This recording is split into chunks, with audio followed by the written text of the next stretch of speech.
Alrighty. It says I'm live, so I'm assuming that I am live. Let's see how many people are hanging around and want to jump in here.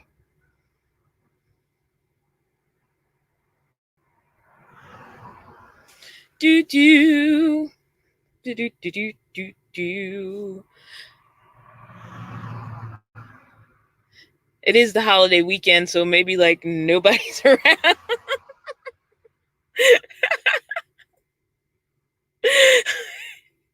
My name is Austin Albert. Oh shoot! Shut up, phone. Let me turn it off. Hello, if anybody's here. I'm just hanging out. I'm here for questions.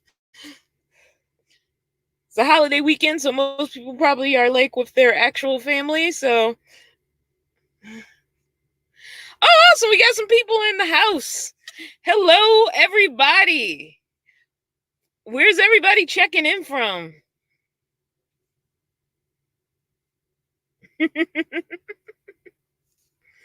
Let me know where you're at in the world.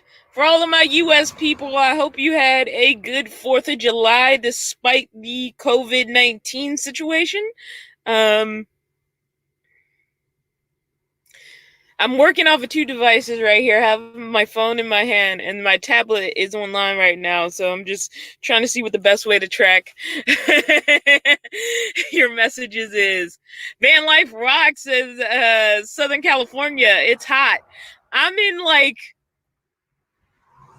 Northern California and it's hot, but it's probably not as hot as you. Washington State, Auburn Hills is MI, Missouri, South Dakota, South Carolina, Indianapolis. Let's see. New Jersey. Anita says, I just got my RV done and I'll be coming out that way to see my sister. She lives in Southern California. I'm in Northern California, Anita. Not Southern. Which is like a whole other state to anybody who doesn't live in California. But yeah, I'm in Northern California. I know people in Southern California that I rarely see because it's so far away.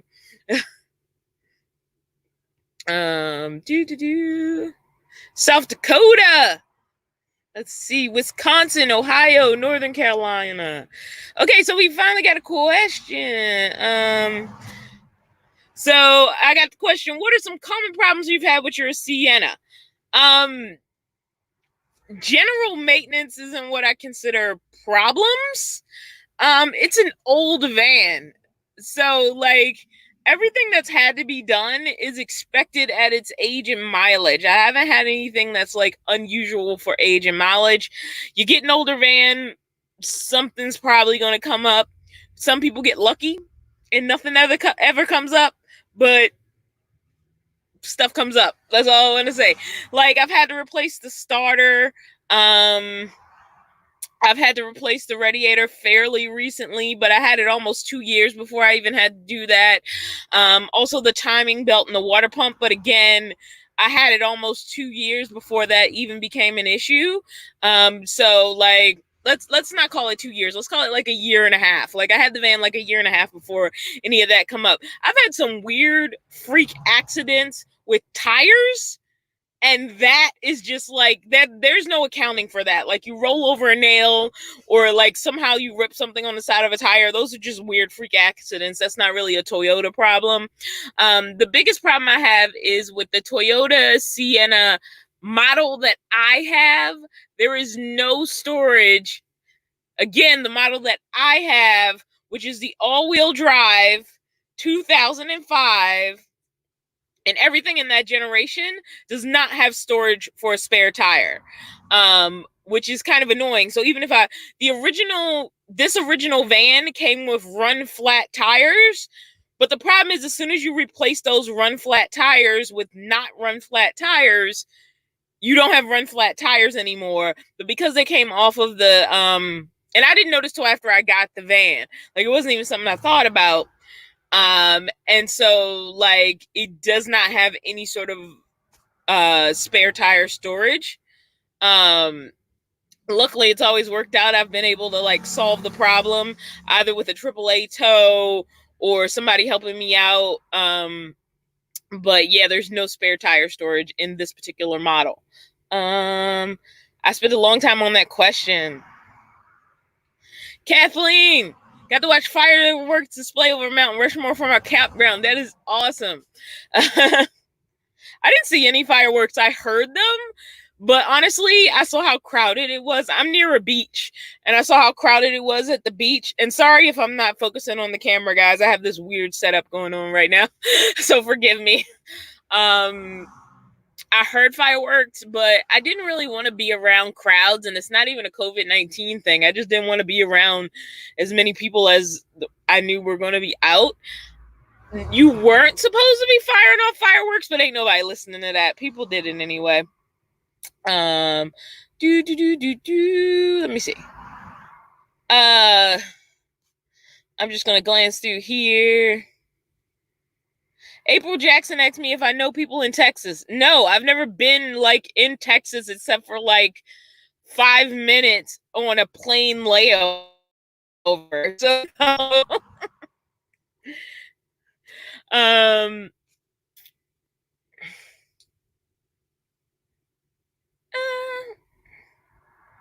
yes, it's like a whole nother country in Southern California. People don't realize that about California. Like, California is a lot of zones.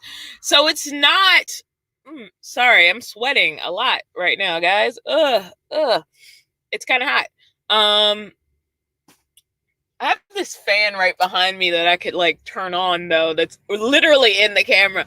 But yeah, southern, northern, and like the middle of California like are so different. And even like north versus like the Bay Area is like so different, because technically like the Shasta Valley and the Bay Area are both Northern California, but they're like so different. So yeah. Julie, right now I am on unemployment, and sort of watching to see how things sort themselves out. Yeah, that's the most I'm going to answer that question. Only because there's certain things I don't want to get into right now that I'm sort of keeping to myself. But like, I'm not like, if I need to go find a job, I'll go find, but I'm looking to see sort of what I want to do next. And trying to make a smart decision about sort of having skills that qualify me for well-paying other work.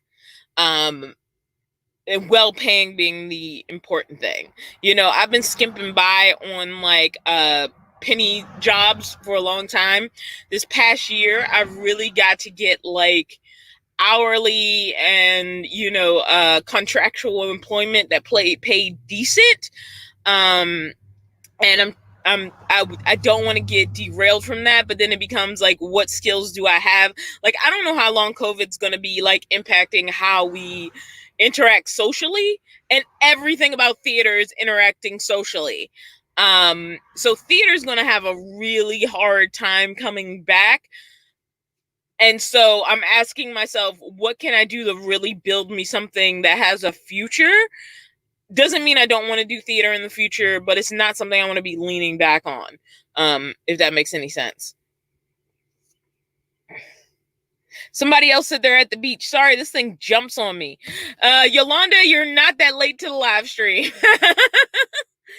AJ asked, are you close with your family? Do they miss you while you're on the road? I've been in California almost 3 years.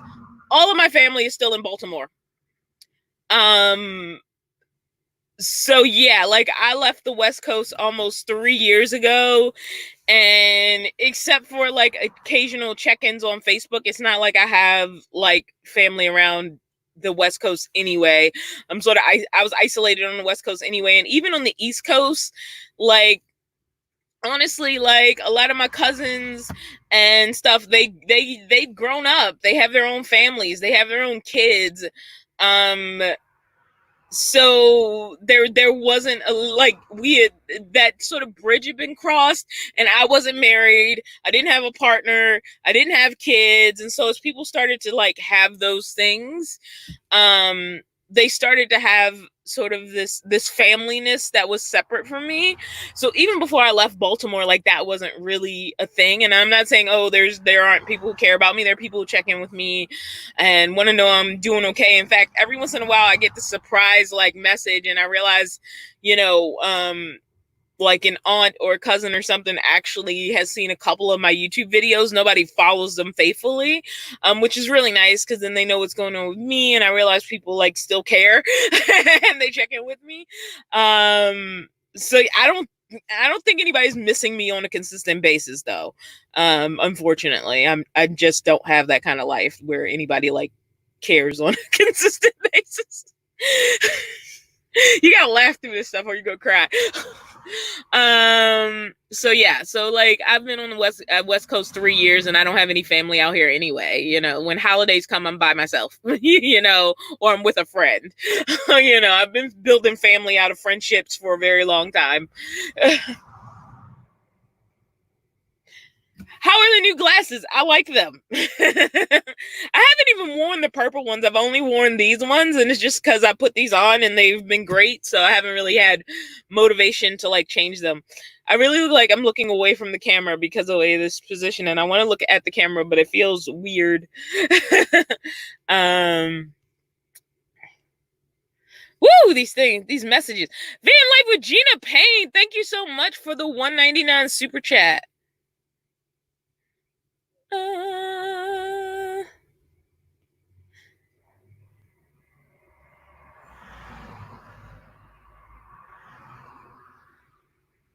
I'm reading, guys.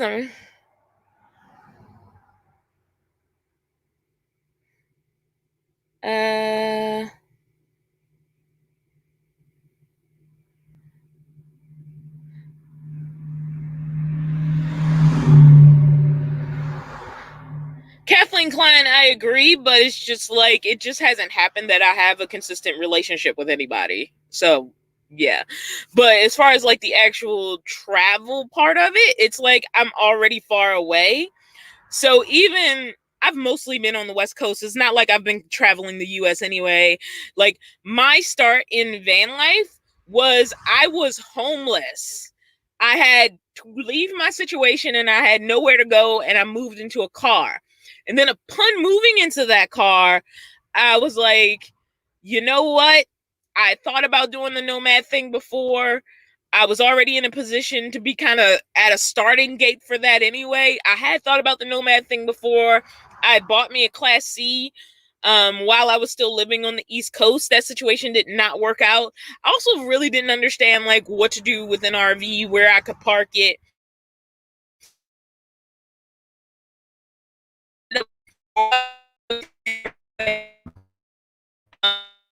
Family ultimately not working out really good with me for as long as they went to the situation. I had to get out of the driveway, and then I had nowhere to go with this class. I was on the East Coast. I moved back in standard housing situation. Internship on the did that, got a job, had to find a place to live. That situation crap, and I live in a car. And the car this mad thing before here I am in the way, and use that forward.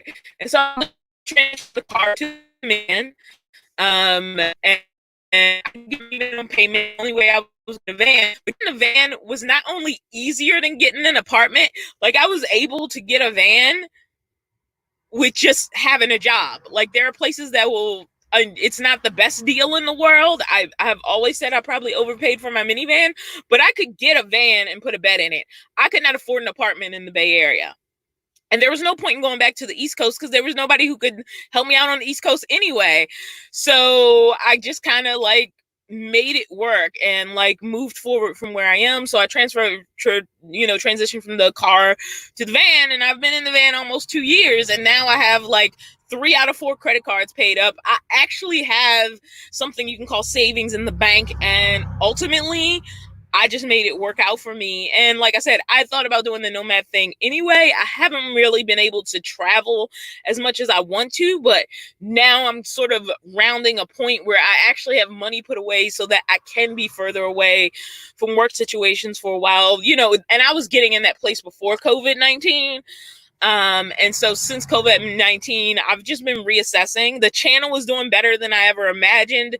So all that stuff, and there's so many comments, and I got a bunch of super chats, so I'm going to need to scroll through and thank everybody in a second. But that was my transition into van life. That's my big summary.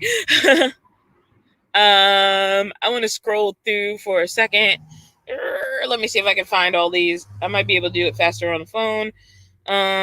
So let me look at the phone real quick. Let's see. I just want to thank some super chats real quick.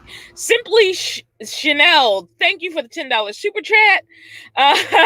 Mary, thanks for being you. It's Mary Dean 45. Sorry if I'm messing up your name. Thank you for the $20 super chat. I love these little what are they called? Emoji things. Bax 3, thank you for the $10 super chat. Yolanda Jennings, thank you for the $19.99 super chat. I just wanted to get to you guys because like this little scrolling thing I use on the screen, it's really hard, and sometimes these super chats go away and then I don't get to thank people. All right.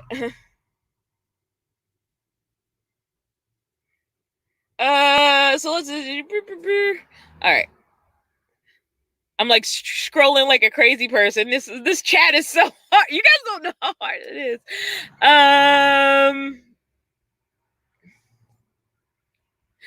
I'm going to highlight this one. The scientists are saying it could take 3 years before things go back to normal. That's full normal. That doesn't mean like it's not going to be a big switch anyway. There's going to be some point where each kind of service becomes active. I don't think tomorrow things are going to be up and running, but I also know like theaters can't be offline for 3 years or they're not going to exist. They're businesses too. And if they can't find some way to run, even if that's one woman shows or one man shows or comedy shows or whatever, like they're going to find a way to run. They'll still need technicians. So it's a matter of them trying to figure out how to not go under. So even if it takes 3 years for normal theater, if it wants to survive and not be a business that's completely gone, and even if it can't operate as it did before COVID-19, is going to go under. They're making no money right now and businesses can't survive making no money. So they're going to figure out a way to make money. So it's a matter of where theater is going to land, but I don't think it's smart for me to depend on that to be my future. Because everything's going to be so complicated. Now, when they start looking for technicians and stage managers and stagehands and all that kind of stuff, you know what? I'll put on a mask and I'll go do the thing, especially if I need the work. But I also want to think about what other things I can do, learn skills I can develop, or even grow in the YouTube channel so that I have some security no matter what happens with theater. But theater can't be offline for 3 years. 3 years might be what we need to get back to normal, but they can't be offline 3 years or they won't exist.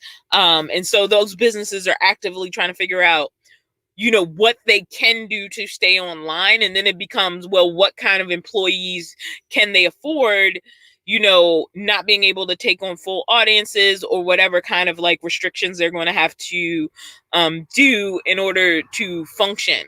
And not every theater is shut down. A lot of the states where they've open back up or not fully shut down, there's still some theaters running, but I don't have access to those. And also I don't know how comfortable I am with people who are kind of like too dismissive of COVID. So yeah, I'm in a weird place with that whole situation. I know your passport is active since your trip to Canada. What other countries do you plan to visit? I have a passport card. I don't have the passport book. And the passport card only gets you into Canada, Mexico, and some other areas, like the U.S. Virgin Islands or something like that. So it cannot get me everywhere. Like I can't go to Europe with just a card. I would have to get the full passport book. And I did that on purpose. I don't see me being able to afford to leave the country. I'm actually interested in just going to Canada. Like I haven't seen Canada, in any detail yet. I was only there briefly, and there is a lot of Canada. So I think just exploring Canada could take like a year, if not years. And I also have access to Mexico. I'm not worried about South America or going overseas. Like right now, that's not even in the budget. What it would involve to go like that far. I don't have that kind of access or money right now. And I haven't seen the United States. I've lived in Baltimore and California. I've been through Washington, but I haven't actually been there to visit. I've been in Oregon for a few months, but really only the Ashland, Medford area. I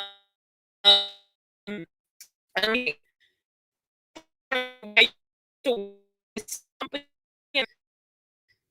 I'm having like guys, so feel free if anything goes wrong.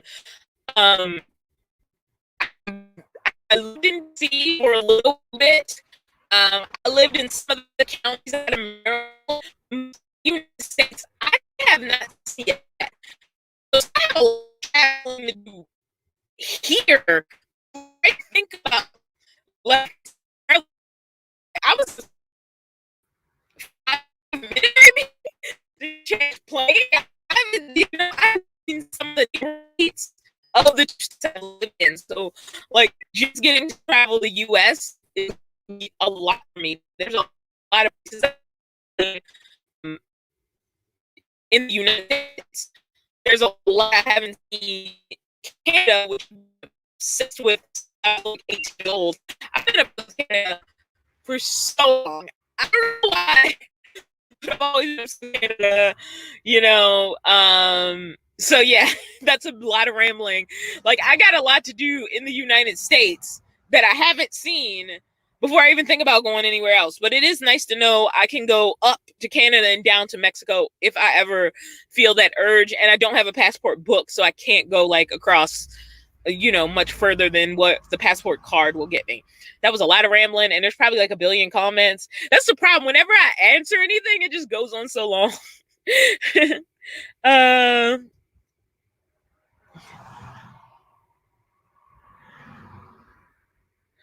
There's probably like, hopefully there's not more super chats. I missed. Okay. Yeah, Susan, I see the screen go black every once in a while. I think it's my connection. So if anything goes crazy, just try to refresh. Bax3 says, I appreciate your honest videos. Thank you so much. Oh, it doesn't show the super sticker. That makes me so sad. I finally got down there.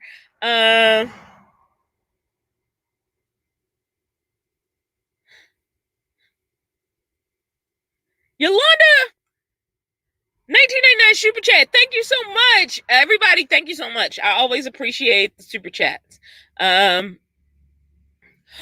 my God, Shay, wow, that blows me away. Thank you for the $100 super chat. Oh my, wow.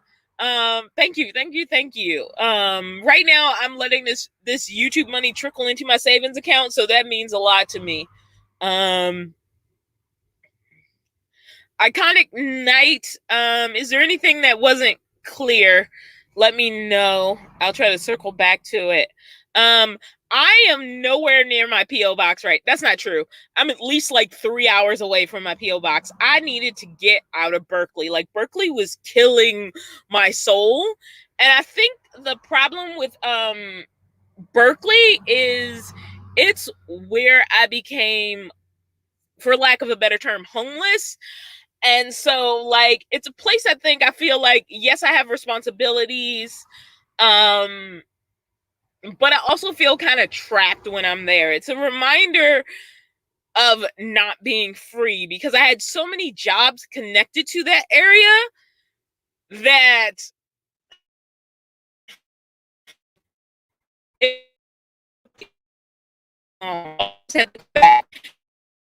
because okay, actually like yeah, for my mental health exactly. Um, yeah, Clean Clown says this show up. Ah, up to you guys not too bad. All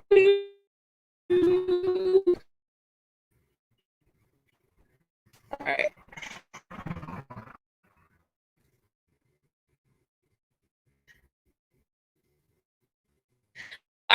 It's not.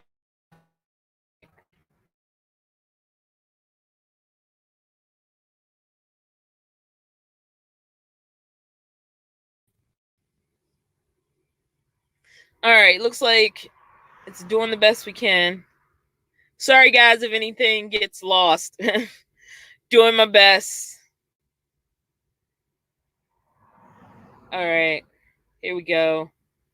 All right. Right.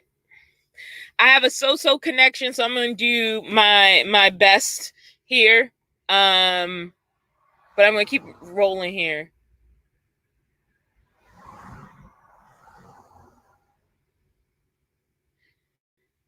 It's not about the easiness of getting it, it's about the cost. And I got the card on purpose. It's cheaper, and I'm not planning to go overseas anytime soon because the money to do so doesn't exist. So it's not a matter of, I mean, they're equally easy or hard to get, but the passport card was cheaper and it allows me just to drive over the border in either direction. It was completely intentional. I wasn't planning on going outside of the country. For anybody asking where I am, for my own safety, I just don't want to say that. But I will say I'm about 3 hours away from Berkeley at this point. So yeah, I'm still in California. I haven't left California. But yeah. Hopefully it's not too terrible. It seems to be connected right now because I'm seeing.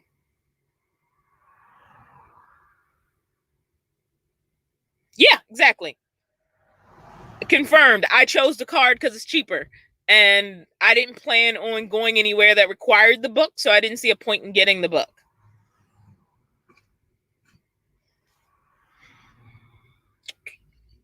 Ups, that's.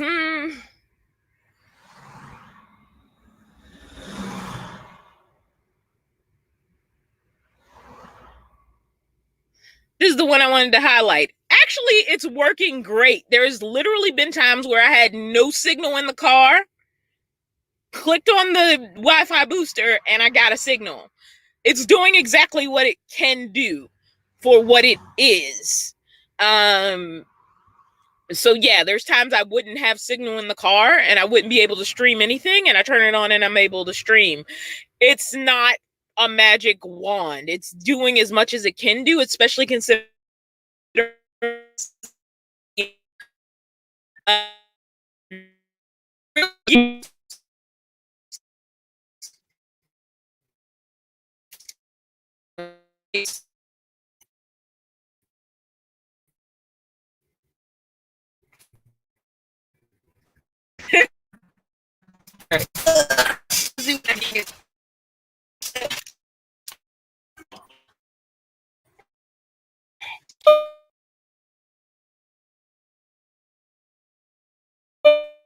Oh no!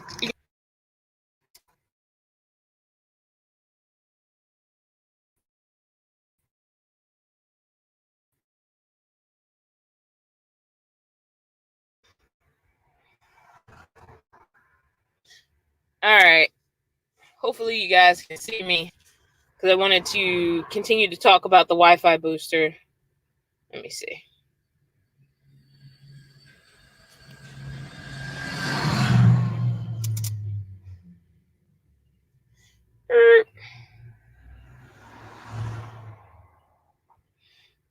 All right.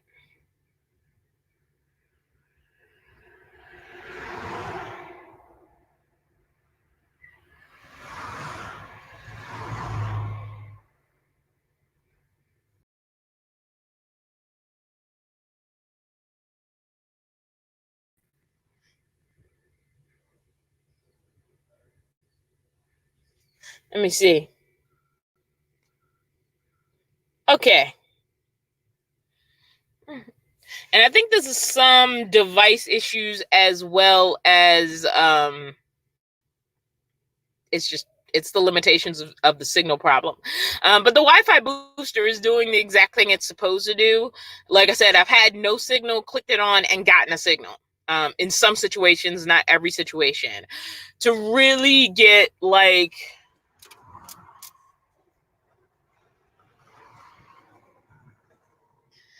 Sorry, I'm just checking on YouTube to see how YouTube's acting. To really get a good boost, you have to get one of those big antennas and shoot it up in the air and point it towards a tower. The most what I have can do is if you're getting signal outside of your van, putting things in your windows and being enclosed also blocks signal. So by adding the signal booster that I have, in those situations, you're going to get a better signal in the van. That's what it does. It can't do any better than that. All right. Let me see. Let me see. Da da da da da.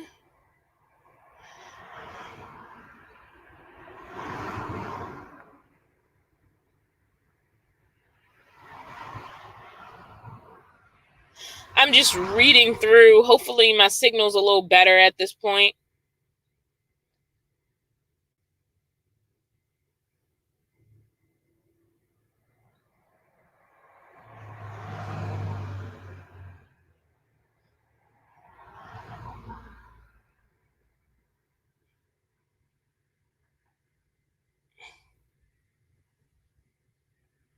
Renee, I'm just going to read comments because for some reason I think StreamYard is struggling.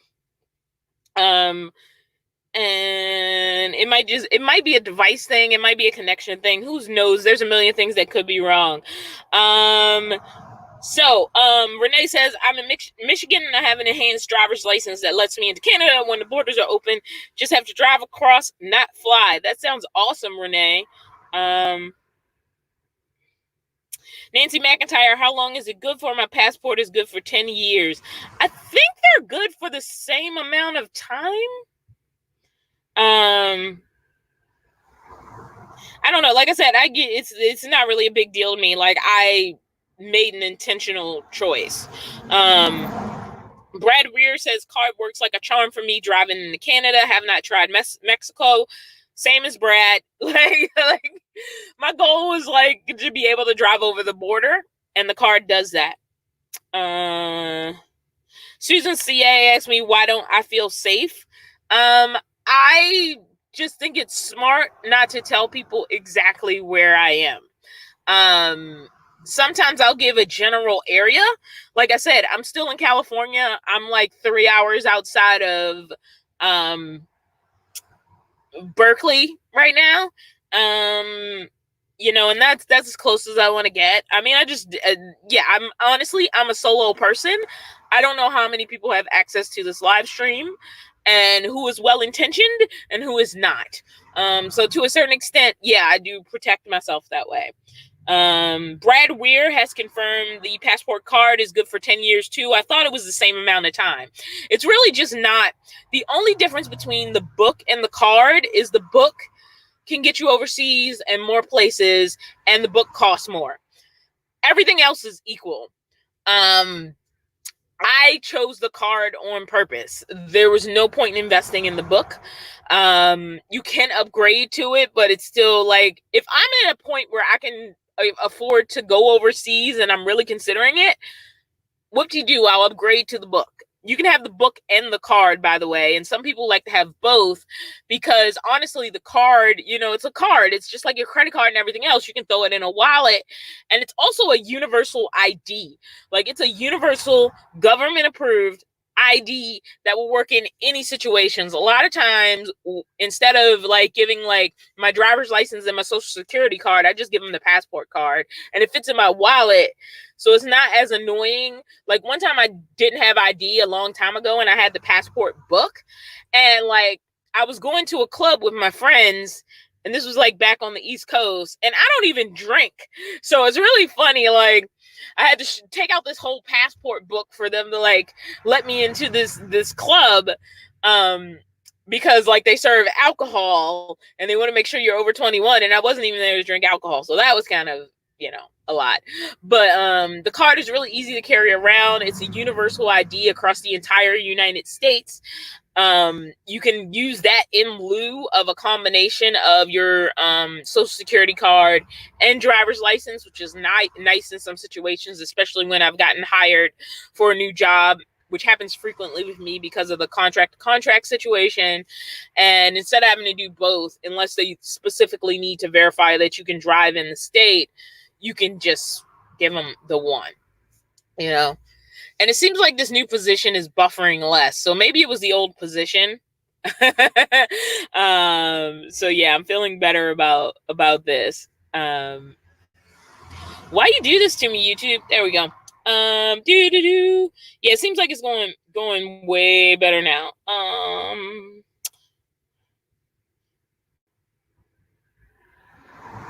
Kathleen Klein says some people don't love our Dawn or other van life YouTubers like we do. Exactly, Kathleen. This live stream is accessible by everyone, including people who might have ill intentions. So yeah, I think it's just smart to not be like, I am exactly at 125 5th Street in, you know, Santa Clara, California. I'm not in Santa Clara, by the way. Mildred, good night. Yeah, this is much better. I think if the universe was telling me to just shift the device over, it seems to like this position better. Nanette says, how are you doing on your exercise? I want to start doing what you were doing. How did you start and what did you do first? Nanette, it's been a much better week than last week. I'll say that much. Because that video is for tomorrow, I'm not going to get too into details, but it's definitely been a much better week than last week. Last week also, you know, for all of my ladies, I was on my period. So that's not a great time for like women. I just started making small changes. Like I said, I'm going to stop buying like fast food. And so I stopped doing that. I said, I'm going to just get up and, you know, do A or do B, or from now on, I'm not going to do this. And I started with these tiny changes, and they actually started before I got to Oregon. And I was planning to use my time working in Oregon. Excuse me, my nose is itching. Hopefully that wasn't too gross, but my nose is like itching right now. All right, give me a second. Yeah, come to me.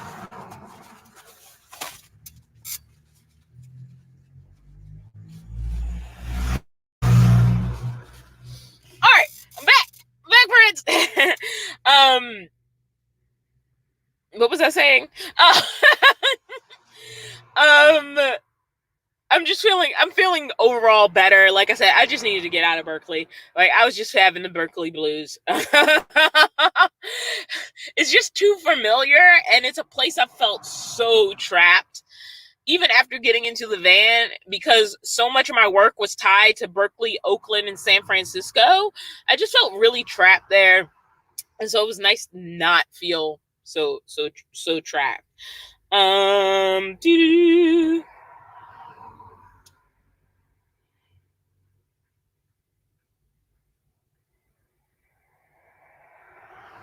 Judith, you just got finished watching Hamilton? I'm jealous. I'm not watching it because I've scheduled a date, not a romantic date, a friend date to watch it. So I haven't been able to watch it yet, and I've never seen it on stage. I've only heard the soundtrack. I'm really excited about seeing Hamilton.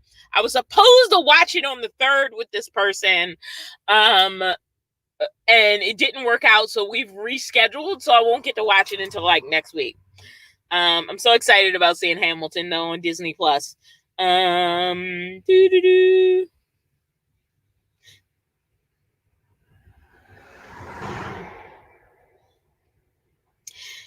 Shay says one perk to the passport card is the card doesn't get stamped up, rendering it unusable if you're an avid traveler.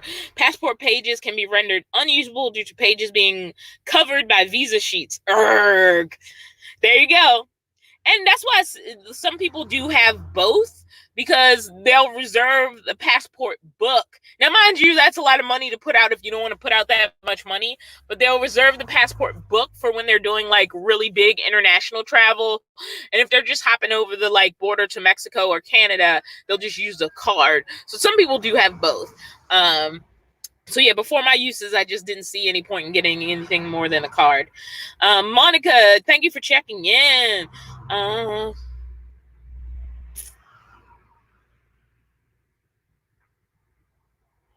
Nanette says, thank you for being real with us. I hope a lot of what I said earlier didn't get cut out, but apparently it did. All I had to do was change positions, and this thing is like behaving so much better. I feel bad for the people who were here earlier in the chat.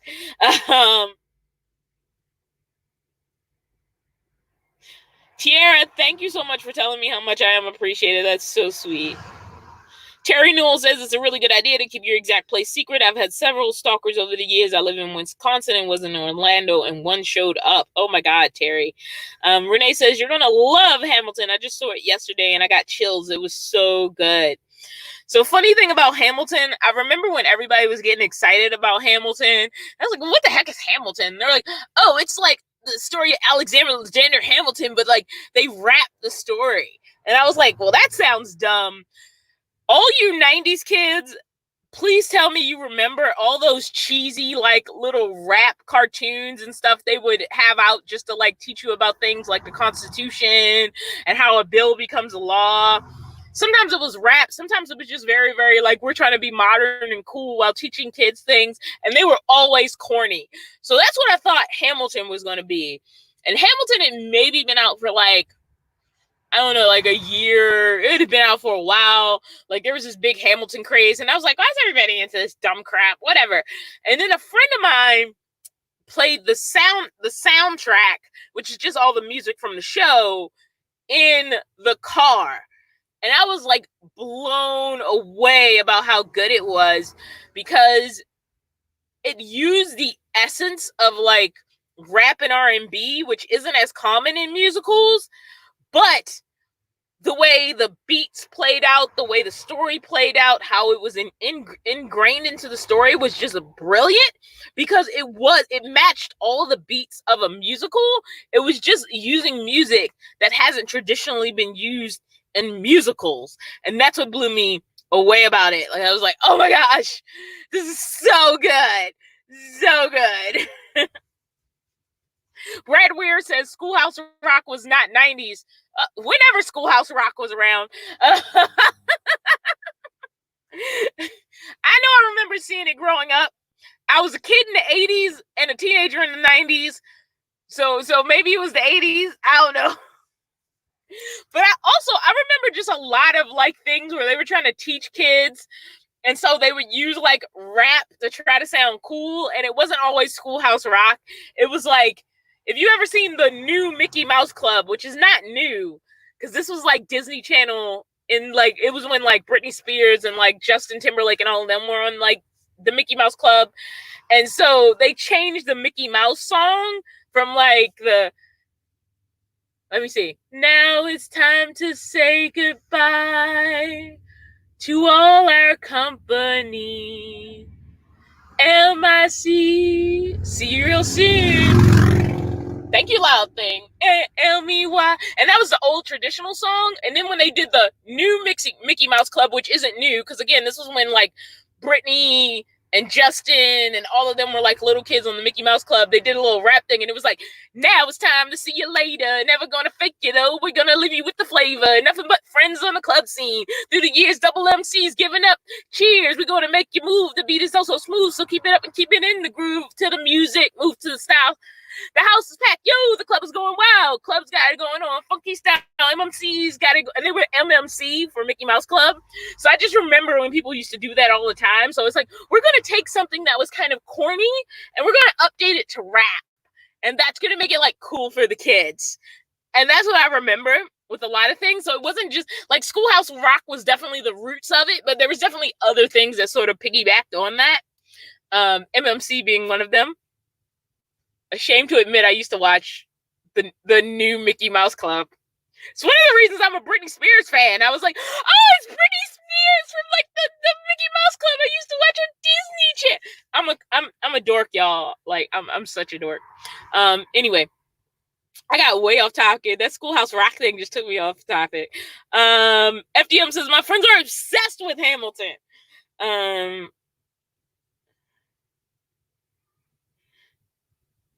Monica, yes. Oh, buffering.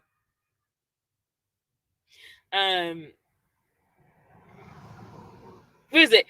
Monica Alexander. I'm just a build conjunction junction. What's your function? Yes, I remember that. But I still feel like that was no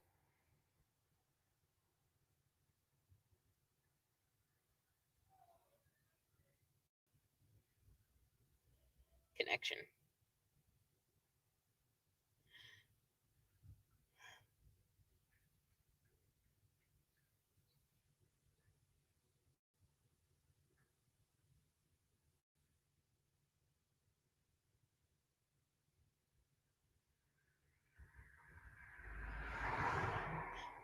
All right, Monica Alexander says I have to watch the Bubble Guppies.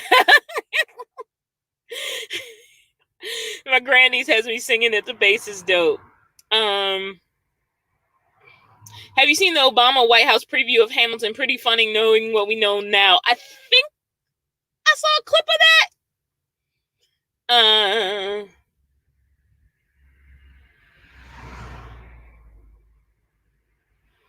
Susan says, I think it helps new people say exactly where you're staying. Not to say exactly where you're staying, but give them a few locations. Deborah Drew on YouTube would tell us Jim Knight Park. I mean, like, I'm near a beach in California. I mean, like, I don't know what else to say. I'm still in California. I'm near a beach area. There'll be a video about it next week. So,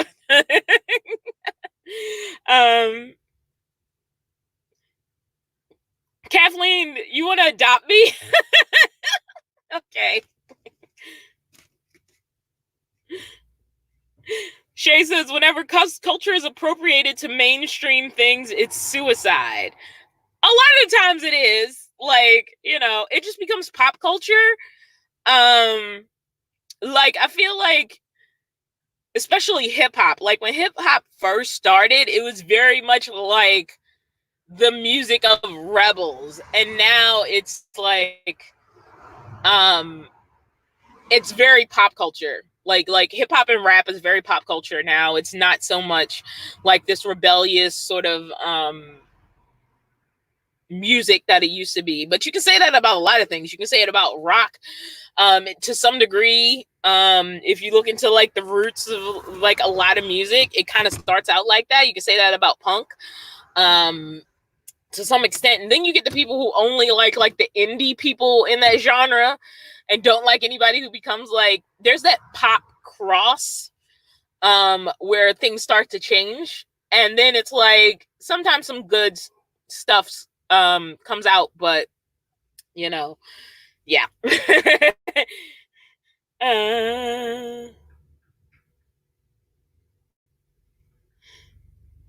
It blacked out on me, guys. That's why I typed that.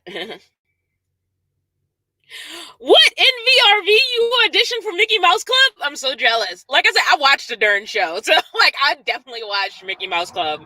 No shame. And I was way too old to be watching Mickey Mouse Club. Okay, everybody's saying I've been fine. So maybe it's just blacking out on me a little bit. It might be me. Let me see.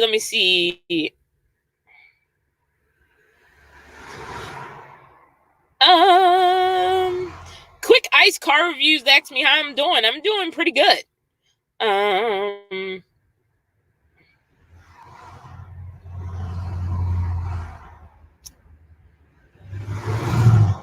Do.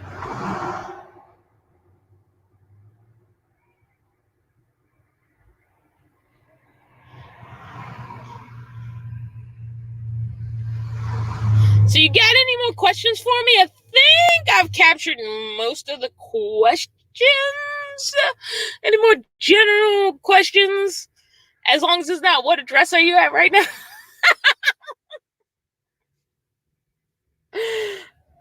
I'm in the great state of California. Oh, by the way, California gas prices have gone insane again. I mean, I know people suggest like apps and stuff, but honestly, like it's just bad. Like the best I've done in the last couple of days is $2.85 a gallon. And that was with my little Safeway discount. I did get a Costco card, but I'm not really near a Costco right now. I went to a Costco before I left. Oh, quick ice car reviews. Thank you for the $1.99 super chat. Let me see.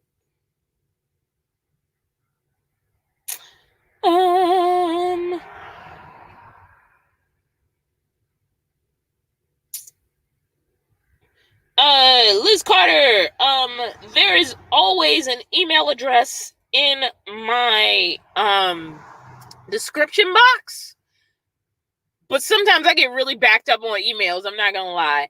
If it's a really quick question and not detailed, then I might be able to like get to it real quick. But yeah, I need to spend like a day just going through my inbox because it's gotten kind of like insane. So yeah. Brad asked me, did I get a solution for your veggie issue yet? My solution is to keep doing what I'm doing, which is buy for a couple of days and not plan to buy for a long time.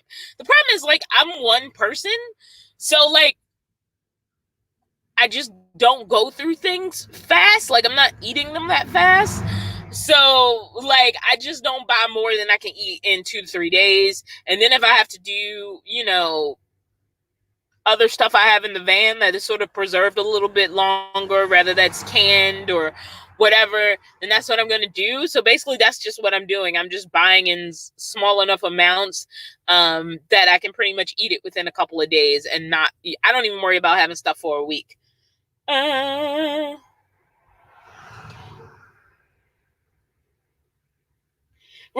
thank you so much.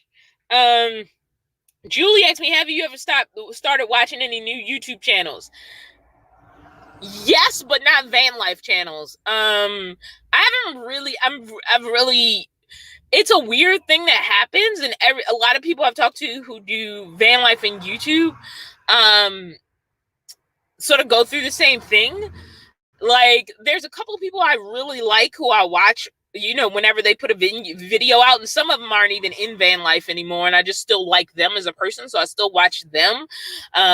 Like Black Opal's video, she dropped a video recently. I watched her today. I keep up with Anthony, who's changed his channel name a few times. I think now it's Life with Anthony. It used to be After Vanlife. It used to be My Life on Wheels, but I generally like his personality, so I tend to keep up with him. Also, you know, I want to like be a part of the activity on his channel because I like him and respect him as a person. Obviously I watch Chrome's videos, but as far as like actual van life and RV videos, those aren't what I'm really into right now. I've been getting into a lot of video and photography channels, more so than anything else. And there's this guy called Captain Drone that I like, love his videos. So yeah, it isn't necessarily a lot of new like RV or van channels I've been really watching. And the ones I do watch, I either watch for the personality or the editing. Like, I love to watch the work of good editors. I don't really think I'm that good of an editor, but I love to watch like good editors edit. I really respect good editing. Now, some of it is just like I have fancy equipment. If you have good editing, but the personality turns me off, I'll probably stop watching you. Like, I watch, you know, there's just people, I'm not even going to get into it because I don't want to be that person. But there's a couple of channels where it's like the personality started turning me off. So even though the editing was good and the quality of the video was good, like, I don't like them. Whereas like there's some smaller channels I'll still watch because I like the person, even though their editing skills aren't like the most fantastic, or they just do sit and talk videos. Like, yeah, so that's where I am with that. It's a real balance. And sometimes I can like one or the other, but if one thing turns me off, then I get dialed out.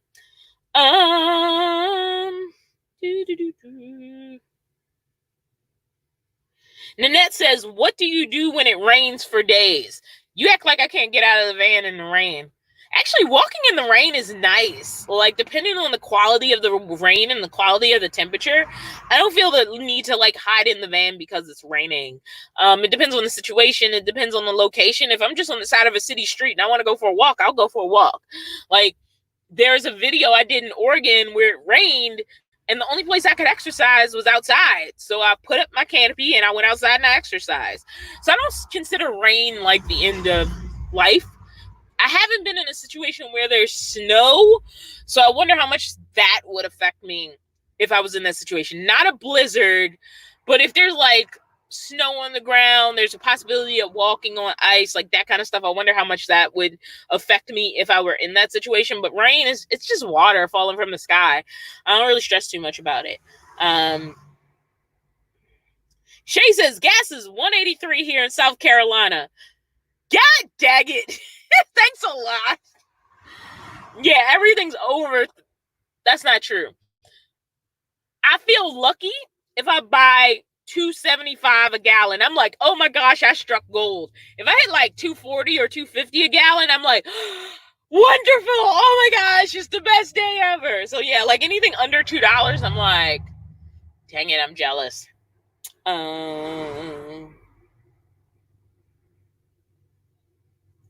Terry Newell says, when I was a kid, I watched reruns of The Monkees, and 20 years later, my kids woke me up to tell me about this new group on TV, and it was The Monkees. I love that. That's so funny. I love that. Thank you, Lynn. She says, good luck on 10,000 subs. It will happen. That's what I hope. Vegan Athlete says, are you in Northern California or Southern? I'm in Northern still. Vanning with Ada. I can't read your last name. I'm sorry. I'm going to stick with vanning with Ada. Go to the post office. Your van will be cooler. Okay. I won't be probably back in Berkeley until next week because I have to pick up my car part. You guys are going to be seeing videos next week from like this past week because like the video postings are a little bit behind where I am, which is fine. Terry says, do you have any exciting plans? Right now, I'm just still trying to get the rear differential bushing, that's what it's called, fixed on the car. So I'm actually waiting for that to come in the mail. So my only plan right now is getting that fixed so I feel more comfortable going further, if that makes any sense. I needed to get out of Berkeley, but I wanted to do a safe get out of Berkeley. And I ended up on a road that made me kind of nervous. And then I got off that road and I got back to regular paved roads. So I'm kind of sticking with that, but at least I'm like kind of away. So I feel, my plan is to just like wing it until I get that car part and then I'll get that installed and it'll make me more comfortable with like making plans.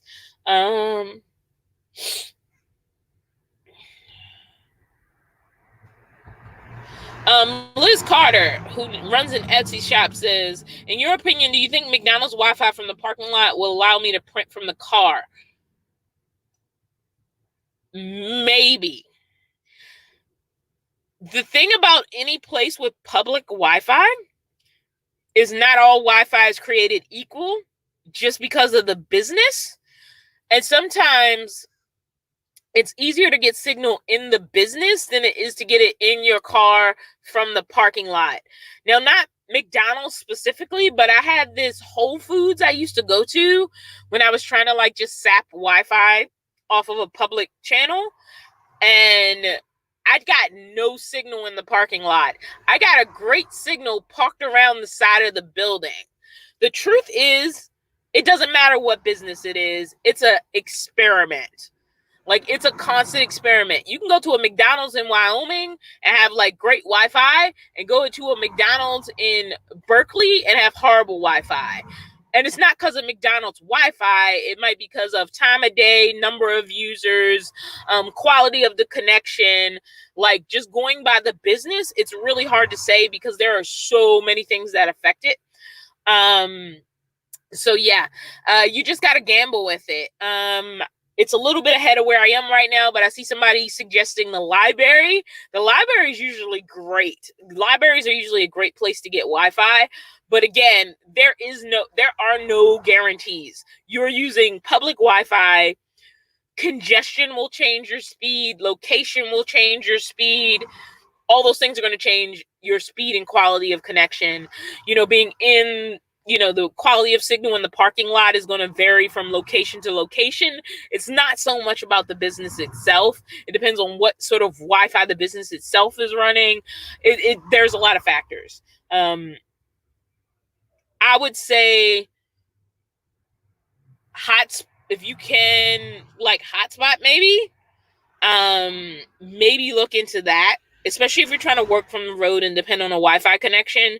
Like, playing, am I going to get Wi-Fi from this business, is a gamble, and it can work brilliantly, or you can spend the whole night trying to chase a Wi-Fi signal and never getting done. So yeah, all that stuff. Let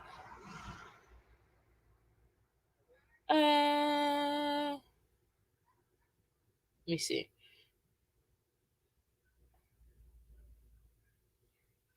I'm reading.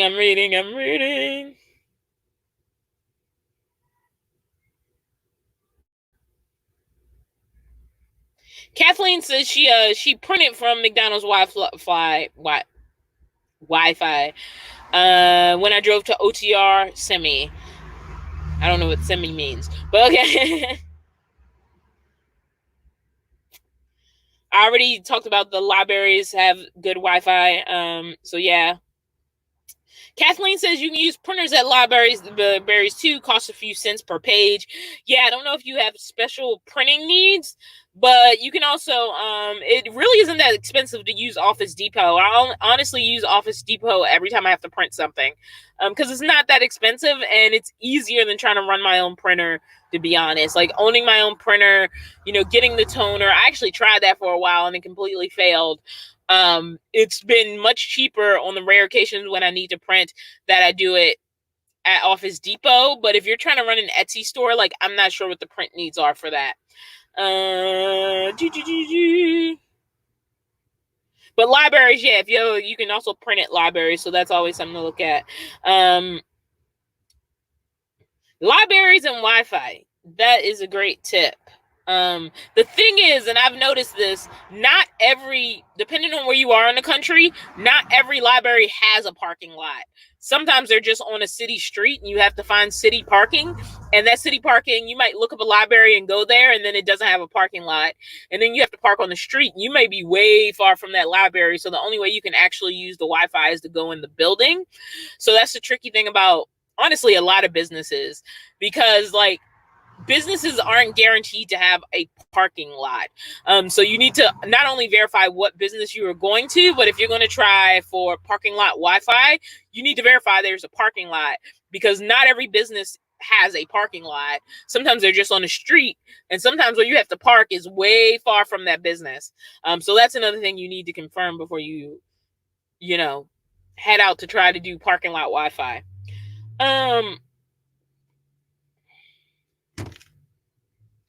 Brad, thank you so much. I'm glad that I'm one of the people you like to keep up with. Liz says I wasn't aware libraries were open. I'll be very rural northern. Envy. What's envy? Out in the desert. Liz, have you looked into a personal hotspot at all? And I don't know what your situation is.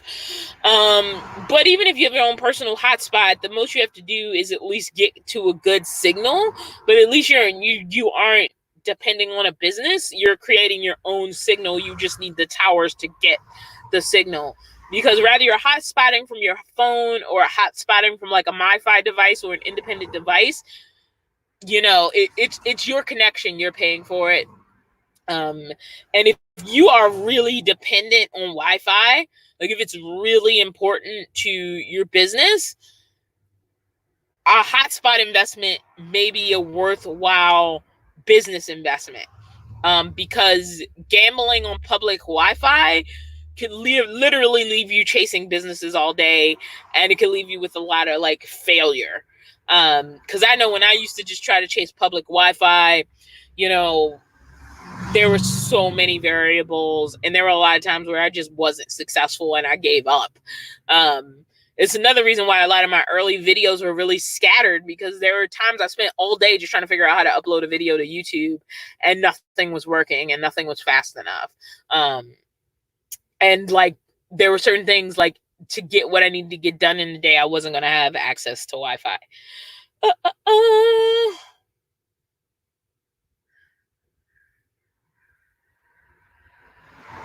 Yolanda says, I love that you like to go walking in the rain. I live walking in the rain.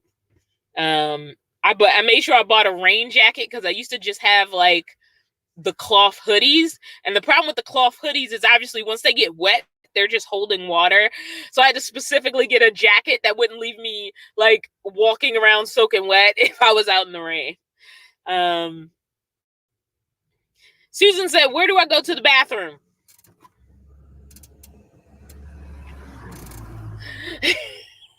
That's where I go to the bathroom.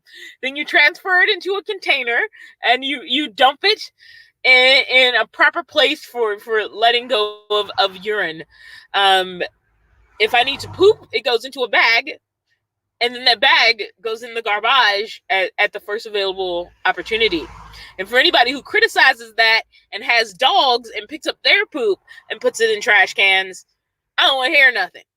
There we go. But also, like, I don't know how this whole thing about public restrooms are closed even started. I've literally been using public restrooms since I left Oregon. I've used public restrooms at every rest stop I've been in. I've been able to go to Target, Walmart, and the supermarket and use the bathroom. And there's like so many places where there was just a public bathroom open. So for some reason, people think public bathrooms are closed, and literally I'm finding them everywhere. But when I can't find a public restroom,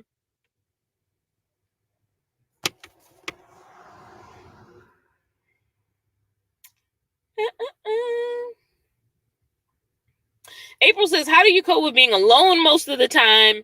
Visiting your friends ever so often. I find myself struggling with too much alone time and not knowing many people, but I have social awkwardness. I am an introvert. When I first got back to Berkeley, I hung out with Emily. I hung out with Kiara. I caught up with a friend named Crystal. I helped Cora move into her apartment.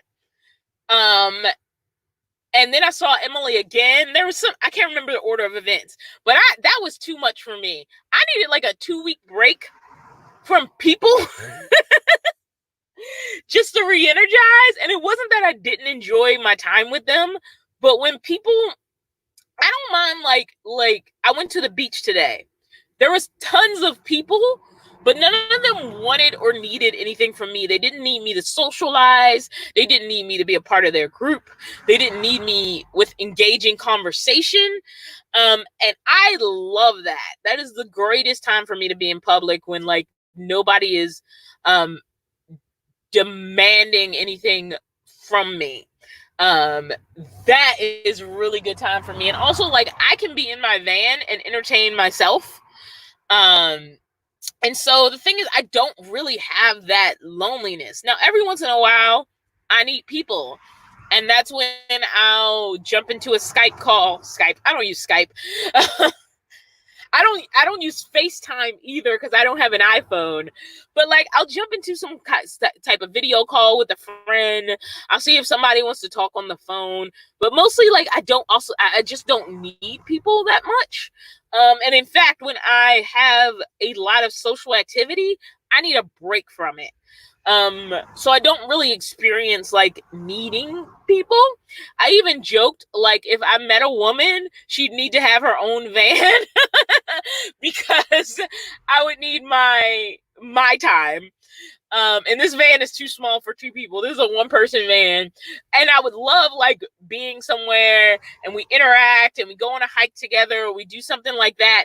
And then I just go spend some time by myself. I'm an introvert, so I enjoy the amount of alone time I have. I don't really hate it. Now, there are some times where like I feel really, really disconnected, and that's when I'll reach out to a friend, but I don't need it on a constant basis. And in fact, on a constant basis, it exhausts the hell out of me. So I'll be like, I need some time like by myself, just with myself, etc. So yeah, I'm also socially awkward, so like it complements life that I get away from people. Saban says usually Wi-Fi works at a library parking lot 24/7. Depends on the library, the state, and the situation. Nothing works 24/7. Like literally nothing, and not every library has a parking lot. Because there was a library really near me in Oregon, and it was just on the street. There was no parking lot.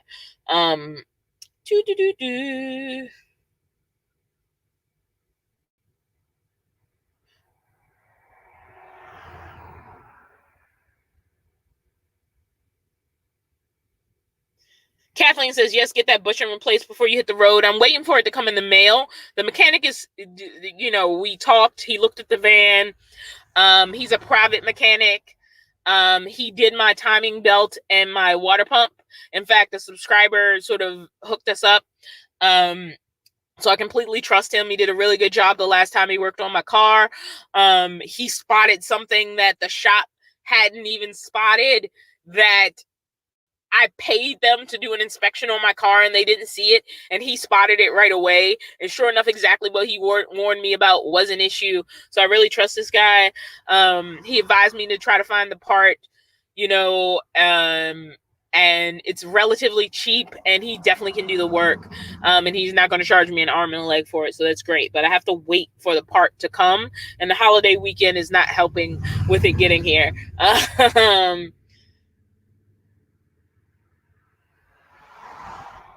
Archangel's laughing at my bathroom.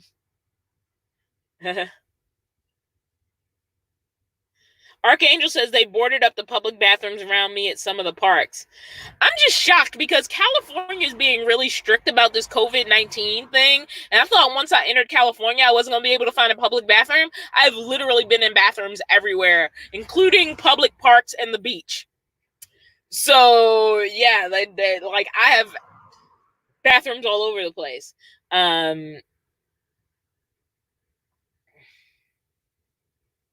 Shay, I'm laughing at your poo. That's so funny.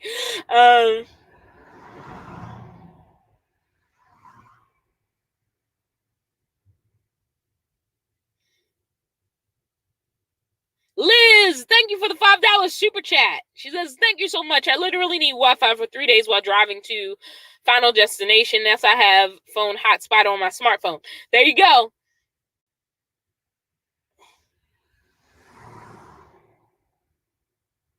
Lynn Anthony, I would like to text with Emily. What do you mean by that? I'm very confused. Jennifer K said, I've heard some van life couples do have separate vans. I've seen two, I personally have seen two situations where people are in separate vans, and it wasn't like an initial choice. It was more like they were both independently nomadic and then they met. And some people are independently nomadic. No, I'm lying. I know about three. And then they meet, and then they combo, their finances, their money, and their vans. And then other people, they have their vehicle, they like their vehicle, they like that, if they want to go off on their own, they can, and they still have all the things they need. And I think I would be that person. I would love to also have my own vehicle that can always go off on my own.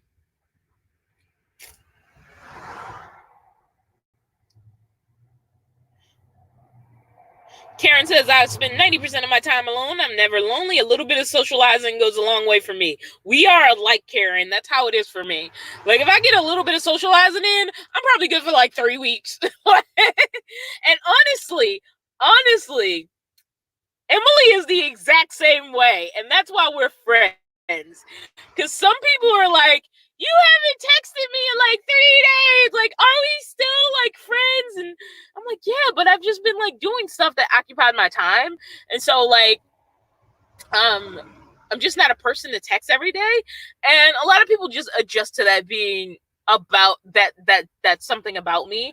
I'm also a person who's not really good at like small talk. So I tend to really connect with people where when we meet up, we have these long, deep conversations. Now I'm exhausted after because I'm like, okay, that was a lot of socializing. But like,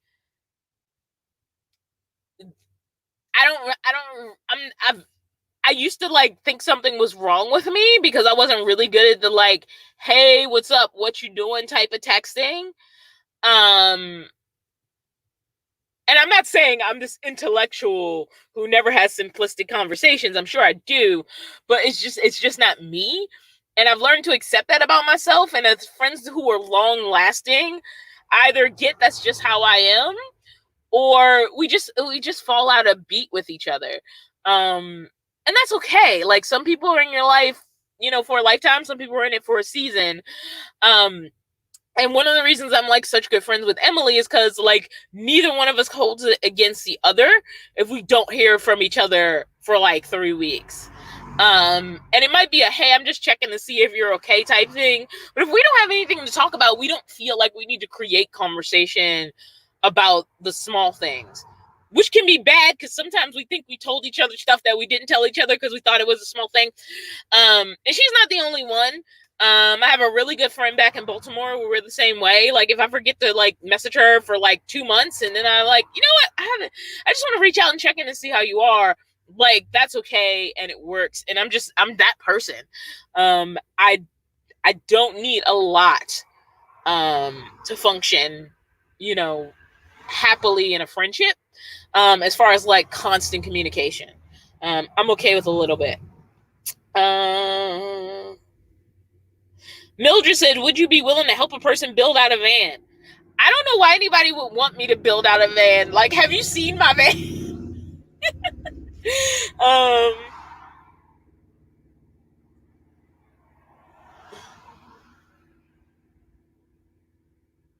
April says, I'm an introvert, so it's hard for me to meet new people. So it causes me to kind of feel alone and very disconnected because it's hard for me to get to know people. April, I would ask if you're an introvert or you're shy.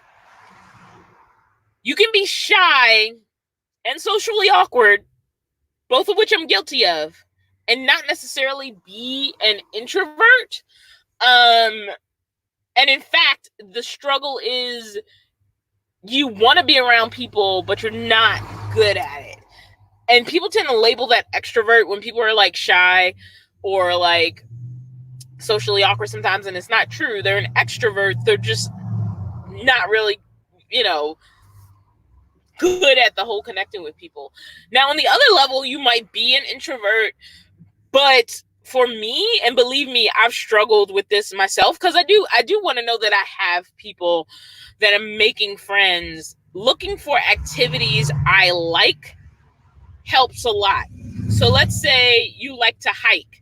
If you go up on Meetup and you look for hiking groups and they meet once a week, you have this once a week connection with people who like to do what you like to do. And in an ideal situation, friendships start to break off from that, the more that you go, and you have the common ground of the thing you like to share. If you like comic books, try to figure out where people are together talking about that. If you like sports, try to be in places where people are together talking about that. Maybe you only need it once a week. Maybe you want it 5 days a week. So yeah, that's another way. I think there are apps out there for friends though. I haven't personally tried them, but I've heard there's like apps out there where you can like look for friends now. So I would like look into that if you're really feeling isolated, but also just like look for activities that you like. And for me, I don't know if it works for you, it makes it easier to connect with people. Because if you just drop me in a random room, honestly, I'm going to go find a wall, and I'm probably going to hang out with the wall. And you might be like, Dawn, you're on YouTube with like over 100 people in the chat. Hi, everybody. Yes, I know people are there, but they aren't faces and they aren't active. And it's when I'm in a room with people and it's a lot and there's people I don't know and the environment is unfamiliar, that's when I really start to shut down. And that's when I'll find a wall and hide in the corner. But I have no problem getting on stage. Literally, if I had to go on stage and give a speech, I'd just go do it. But you drop me in like a room at a party, I'm not so good. I'm hiding in a corner. It's not even that I'm shy. It's like I literally shut down. Like I physically shut down in those type of situations. So yeah, but you could put me on stage and I'd be fine.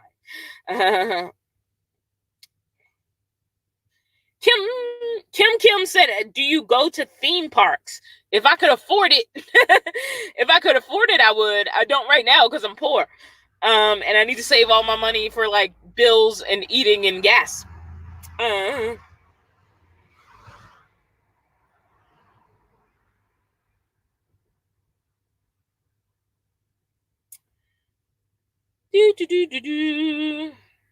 Brad says, I just bought my bathroom, a 2.5 gallon food grade bucket.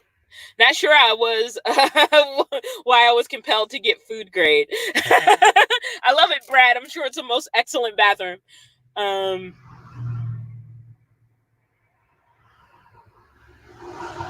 Kathleen says a good mechanic is worth his or her weight in gold. They certainly are. Element Vanlife has 2 vehicles. You mean his girlfriend has a Sprinter that she had before she met him?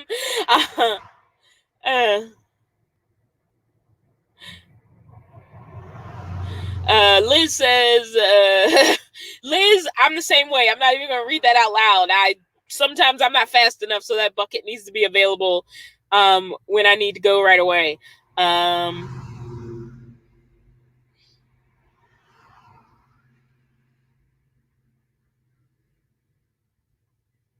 Yolanda asks when my birthday is. It's October the 18th.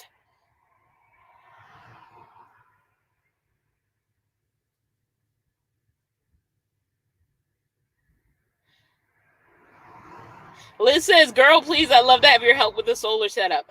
I'll do the best I can. I am no Will Pros, and I have like the simplest system. Well, in my brain, it's simple, but there's like 20,000 cables back there. Obviously, it's not 20,000. There's like 10. I don't know. As long as you're willing to sign I understand Dawn is not an expert in this area, disclosure agreement. And respect my limitations, I'll be happy to help, but I don't really consider myself an expert.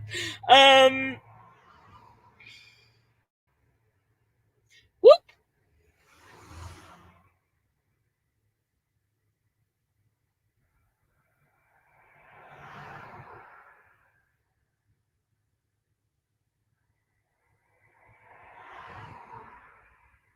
Renee, exactly. I think those two things get inverted. She says, true, Dawn, the real definition of an introvert is that you get your energy back by having alone time.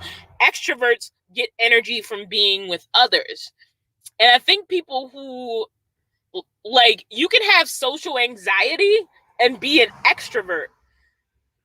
And, like, you have social anxiety, so you have a hard time entering the group, but you want to be in the group. Like your desire and happiness is linked to being in the group, and your social anxiety is getting in the way. And so that can be sort of a tough place to be in. And there's really no help for that, honestly. And it's nothing wrong with it, except like looking into a little like possible psychiatric help with that. Social anxiety is a diagnosable condition. And it's something that can at least be managed better with professional help, which I am not. But having social anxiety doesn't necessarily mean you're an introvert because you're sad because of your isolation from people. Whereas an introvert is like, oh, thank God I'm alone. Now I can like re-energize. So it's about when you get your best energy. Like if you're down and then you're energized by entering into a group of people, you're probably an extrovert. If you enjoy the people, but you're like, I'm done, I need to get out of here, and you need that energy, that away time to get that energy back, then you're more of an introvert. And sometimes we invert a lot of things. Like there's a lot of people who seem extroverted, but in the back of their head, they're just counting down the seconds till they can leave and go get energized. And it doesn't mean they're not being socially active in a group. It just means they're enjoying the company and they're not necessarily bad or showing signs of introversion when they're with the group. But there's a point where they're ready to go and they need that time away from the group to really feel, together again. And it's not that they don't enjoy the people. It's just that their energy is not with people. It's taken away by being in that group. And so they need that time alone to re-energize. And extroverts are the opposite. If they're too isolated from people for too long, they're desiring people and then they're getting that energy back when they get it with people. And it's a tricky thing. And some people do fall, there's extremes, like there are extreme introverts where to feel alone, they cannot be in a crowd. I'm not like that. I could be in a crowd, but as long as the crowd isn't demanding anything of me, I am still having my alone time. So if I'm reading a book, on the beach and there's like 15 families around me, those 15 families are in their own bubbles and I'm in my bubble. So it's okay that we're in the same space because nothing is expected of me.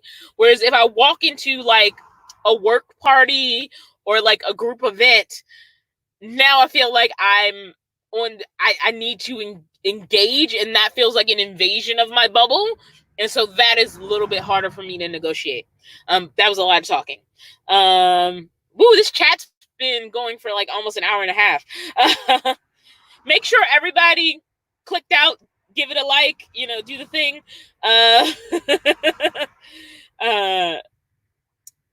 I'm going to probably wrap this up soon. Also because I need to run to the laundromat.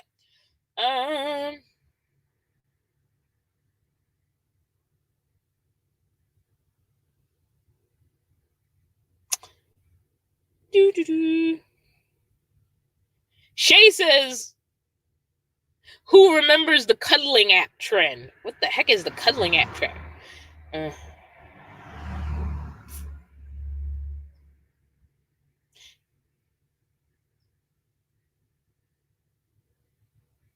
Susan asks, am I shy because of my weight? No, I think I'm shy because I'm shy. I could be like in a room full of fat people or people fatter than me, and if they're more social than me, I'm still going to be shy. So, no, I don't think so. Do I suffer some, what's the word I'm looking for? Self-esteem issues because of my weight?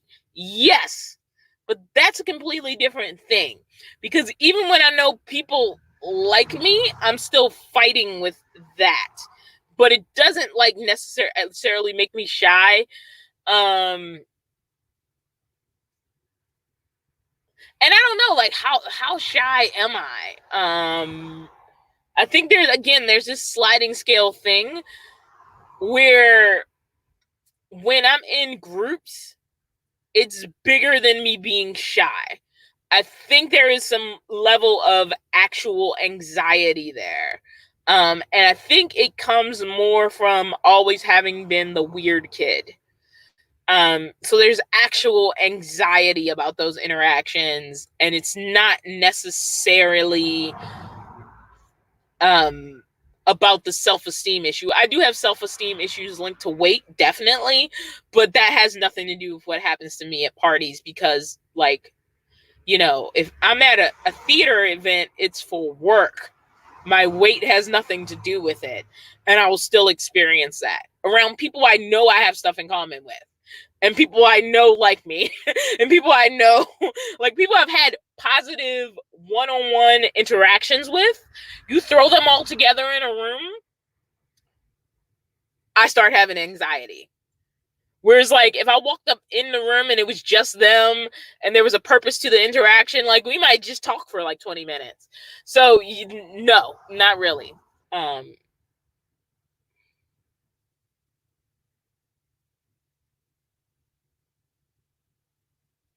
Pie management, I don't make that phone call because I try to avoid that conversation.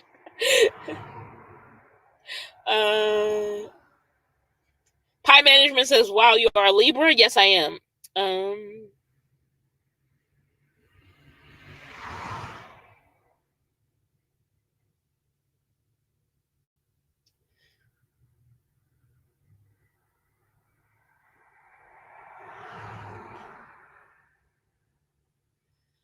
Marcy, just glad you got to pop into the chat.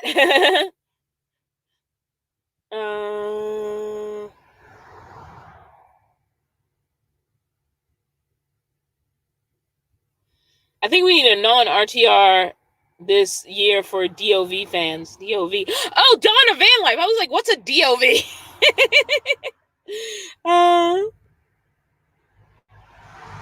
Nikisha asked me, is there any place that I'd like to visit that I haven't been yet? It could be for work or pleasure. The problem is I haven't seen most of the United States, so every state I haven't been in, which is most of the United States. I don't have like a particular place that's like more important than anywhere else because there's so much I haven't seen. I've lived on the East Coast and I've lived on the West Coast, and pretty much everything in the middle and some of the stuff on the East, to be honest, is like unknown. Like even on the East, like I've never been to Florida. Like I've been to some connecting areas of Maryland. Like I've been to Philadelphia and I've been to New York. I've never really stayed there for a significant amount of time, and I've never got to travel solo where I was actively trying to see anything. I was always in situations with other people. So like my bucket list is just to see more of America, and because I haven't seen most of it, all of it is appealing to me. And Canada. I'm like so about Mexico. Like I'm not really that driven about Mexico. But like Canada and the rest of the US, I'm like, yes, I want to see. Bleep, bleep, bleep, bleep.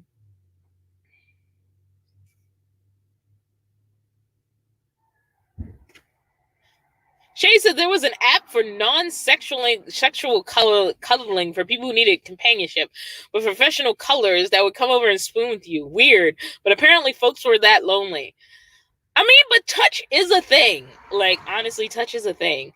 That is, I don't know that I could just have some stranger come over though and do that. Keno asked me, have you thought about dating? At Dawn of Vanlife. It's not something I actively pursue. I mean, that's just it. Like occasionally I've tried like the apps, but they just don't work for me. And I think it's because initially they depend on this empty conversation. And yeah, there were times I attributed to my weight and thinking I was ugly and all of those things, but also like I know girls bigger than me who date a lot for apps. I'm not going to talk about ugly or pretty scale because I think that's personal opinion. Because we can see the same person and I could be like, oh my God, they're so gorgeous. And then you're like, they ain't that great. So that much is personal opinion. But like, I just don't have the kind of dedication for these apps. It seems like it takes a lot of work to really meet people via these apps. And I'm not good at like bars and clubs. So at this point, I'm like, if it's meant for me to be with someone, I will naturally meet them just doing the things that I do. I'm not actively looking anymore.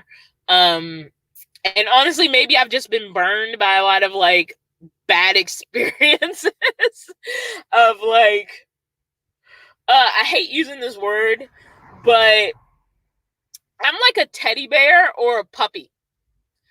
People like me, but not in the I want to go to bed with you way. Is that a clean way to state that on YouTube? So like I'm the puppy, I'm the buddy, I'm the teddy bear, I'm the best friend, I'm the confessional. I'm not a partner, and that's just been the case even when I was interested in someone in that way. It's usually gone back to sorry, I don't like you that way. I mean, I have heard you're a great person and there's somebody out there for you, but just not me so many times. I'm just kind of over it.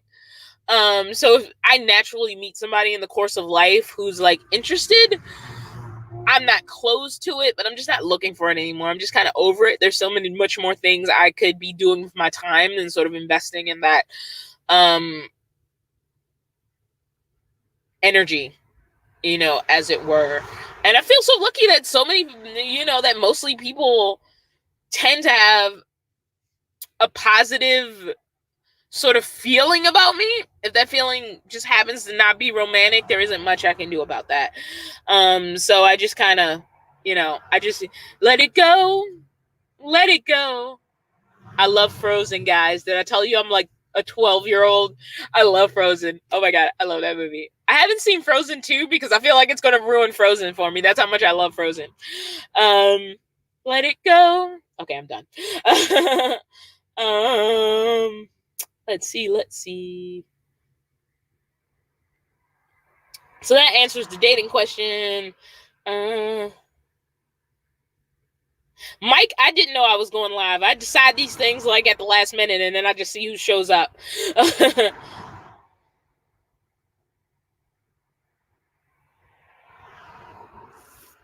Monica, that's a good point.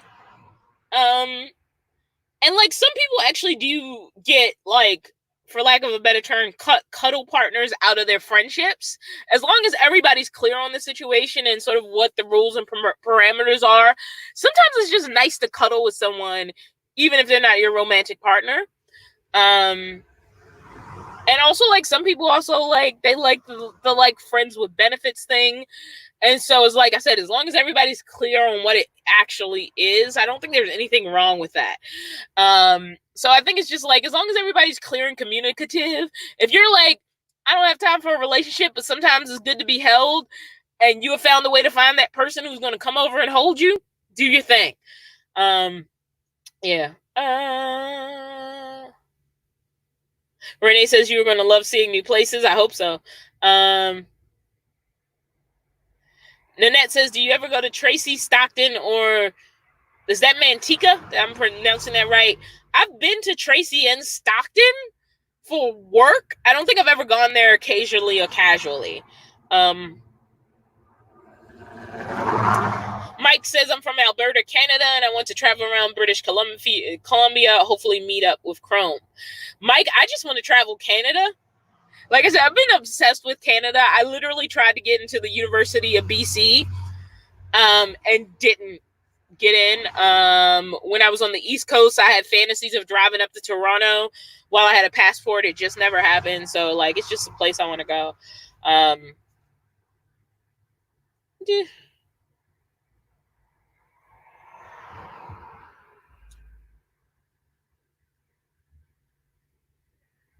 Brad says, I've been to 46 of the lower 48, and it's great to explore the country. If you ever get the chance, there's almost always something to see wherever I've been. That's what I look forward to. Sometimes it's just the new. Like, it's not, I'm learning, and it's not about, I used to think, oh, I'm not going to be legitimate until I'm boondocking in the middle of nowhere.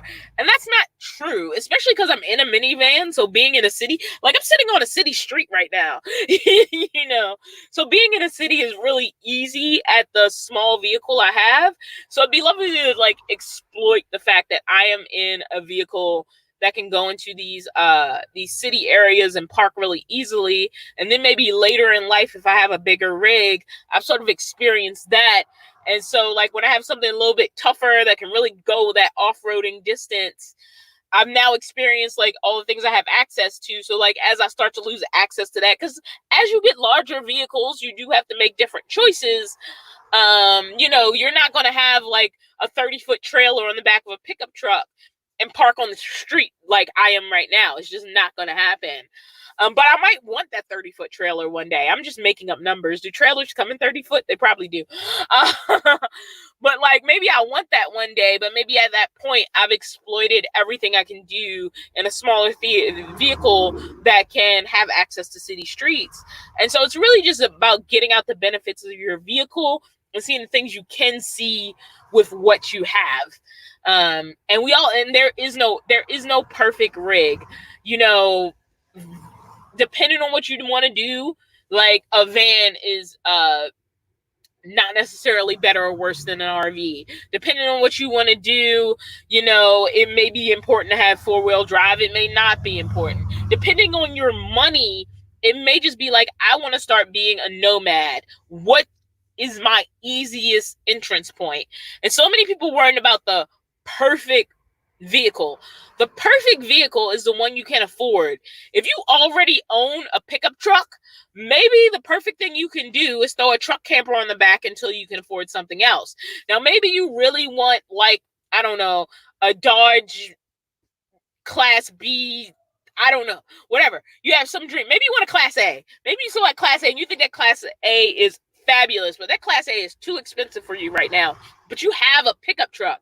If you can put a camper on that pickup truck and be on the road sooner, and that gets you to the goal that you want, which might just be getting on the road, then that's the priority. And you can start to work towards that Class A or whatever the heck it is you want while you're already actively in the life you want to be in. So it's like, what is your reasonable entrance point into what you want to do, and how much are you going to let your current situation get in the way of that? And there's some things you can't avoid. Like for me, I needed to be near Berkeley because that's where I could make money. And so that's what I did for like over a year and a half now. That was where my money was coming from. So like I could go down to LA for a weekend, but I need to be back on Monday for my show. I can go to Vancouver to Chrome's thing, but I have a Christmas show that Monday, so I need to be back. And so like I had to like create my travel and my nomad life around that, but that was the access I had. And so many people are trying to like, they look at like, the Trenton Alleys and the Matneys and, the Eamon and Becks and like that whole crew that sort of become internalized. And they're like, I want to do that one. And they're so busy trying to imitate that and get to that they're not looking at themselves and saying, okay, what do I have right now that I can make work to get me where I want to go, to get me through that first step? And I think like, that sometimes has to be a consideration. Maybe you do want to build out a van. But maybe right now you have a car. And it's going to take you a while to be able to afford that van. Well, can you do a car camper thing every other weekend just to see how you can learn what it's like to live in a vehicle? Like, there's a lot of things you can do to sort of take those first steps. And a lot of people are so busy trying to build like the perfect picture before they start. Now, I kind of fell into my accidental, and then I started shaping the thing I wanted from that accidental. Like sometimes I look at my van and I don't think it's that good. Like, I'm like, man, this sucks, man. I got this like, dinky little fan right here. I don't even have a Max Air fan. I got this useless DVD player over here that I wish I could pull out. It's just, I hit my head on this thing so much going into the fridge. But when I look at my minivan, where I started a year and a half ago, being in the car, I'm like, wow, Dawn, your van has changed a lot. And it's so much more functional now. And so like those first steps to just get in the door are sometimes more important than that picture, because that picture can come further down the road. And so like just getting your first step there is much more important. Wow, I just went on a rant there, didn't I? I just blah, blah, blah, blah, Dawn. Let me see.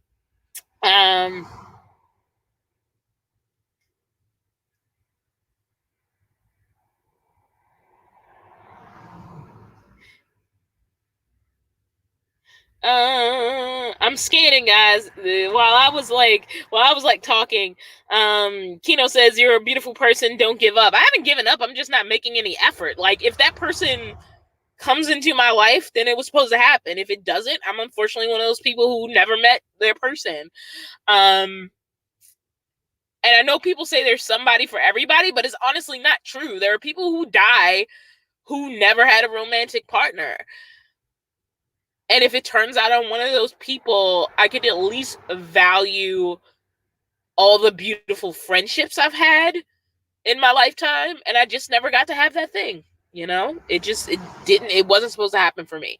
So it's not so much as I've given up, it's so much as I'm not looking. If it happens, great. If it doesn't happen, what can I do about it? It just wasn't supposed to happen for me.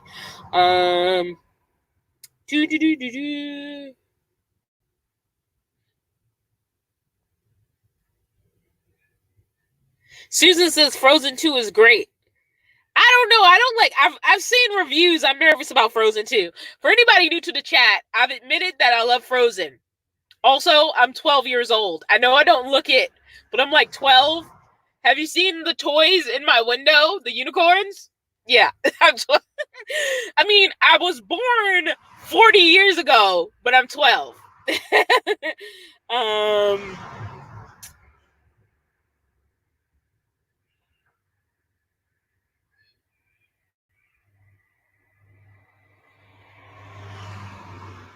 I'm reading, guys. Sometimes I talk so much. Garden Genie says, you are legit now. Am I? I love it. Nancy, I've not been to North Carolina. Again, I've been to California. I lived in Maryland. I lived in the DC area for a while. I've been to Virginia, Philadelphia, New York while I was on the East Coast. That was when I wasn't living in a van. The only place I've been since I've lived in the van is California, Arizona, Oregon.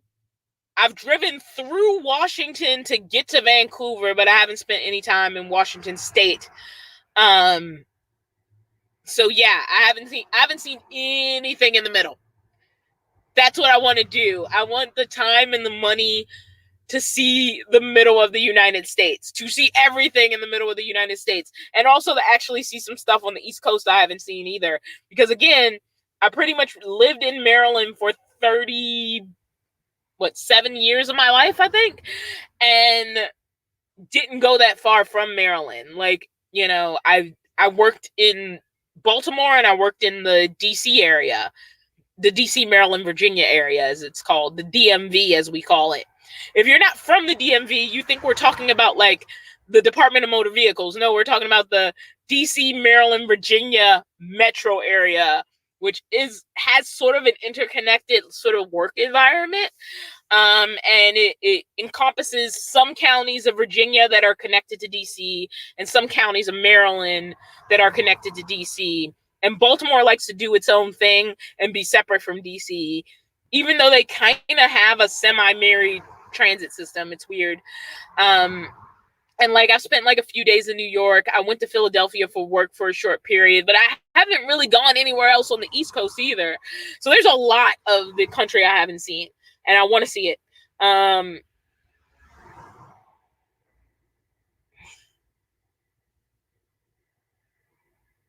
Kim says, been all over Canada, pretty but very cold in winter. That's the good thing about a van. You can choose when you go there. So you don't have to be there in winter if you don't want to. I feel that way about the East Coast too. If I don't want to deal with snow, I know when the snow shows up or around the season, I just avoid that season.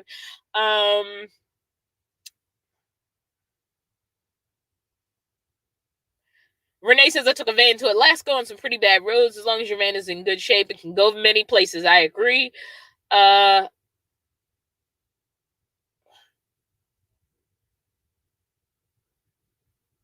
Mike says, tires make all the difference. If you've seen Chrome's videos lately and his obsession with his tires, he'd agree with you.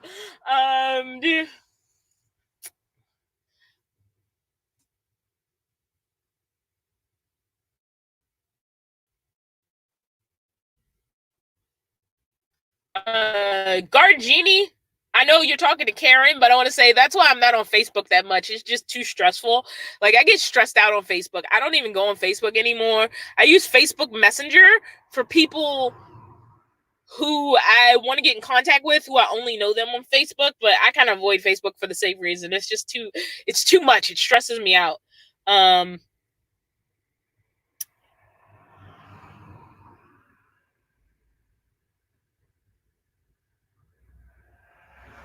uh, uh, uh, uh.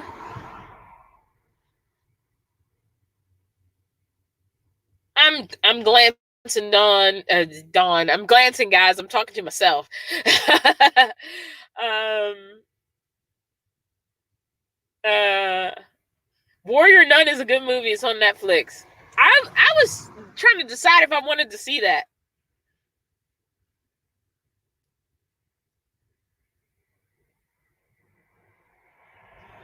Jennifer K says, "Hi, I'm from the DMV. You're from the Department of Motor Vehicles?" No, I'm kidding.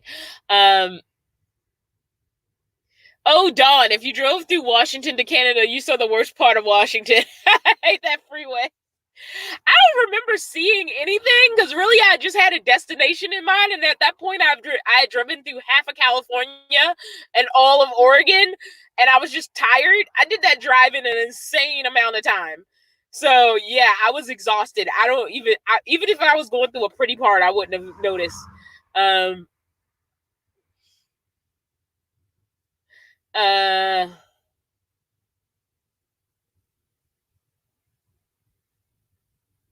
Brad says no Delaware. I have been to Delaware. I forgot, but I was there for job training. So it wasn't really like a pleasure trip, but I actually have been to Delaware. I forgot. But I only went there for job training because they didn't have anybody available in Maryland. And so I had to end up going to Delaware because that was like the closest place I could get trained. So yeah. But I haven't really been there for like pleasure trip, seeing places. I was basically in these snobby neighborhoods because I was learning how to do insurance evaluations. It was a really boring job, but I could do it from home. And like you only had to do like online training and then a couple of days with the trainer in real life, and then you got approved. It was a thing.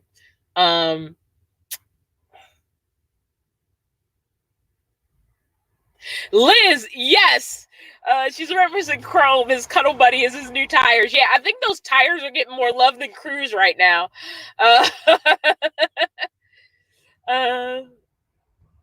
Tresha, yes. Okay, we're just going on about Chrome and his tires right now, but yeah, if he could put those tires in bed with him, he would.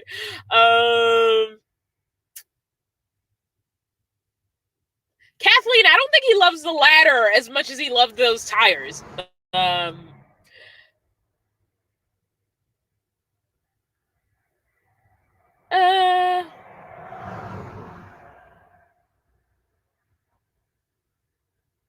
Vanning with Ada says, where I'm at, New Jersey, I haven't slept in 5 days with the fireworks, and today here they go again. So this is the part where I'm going to sound a little bit ghetto, maybe. So I remember way back in my childhood, it was fairly normal right around the 4th of July that people like to shoot.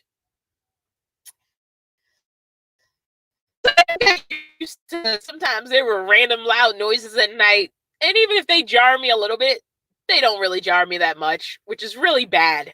Like, I have no big active response to it.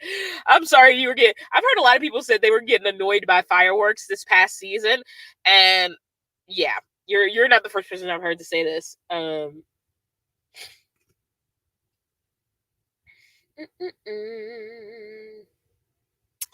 Nanette asked me, what was my scariest moment? And I think I'm going to wrap up the live at this point because we're hitting like an hour and 52 minutes. My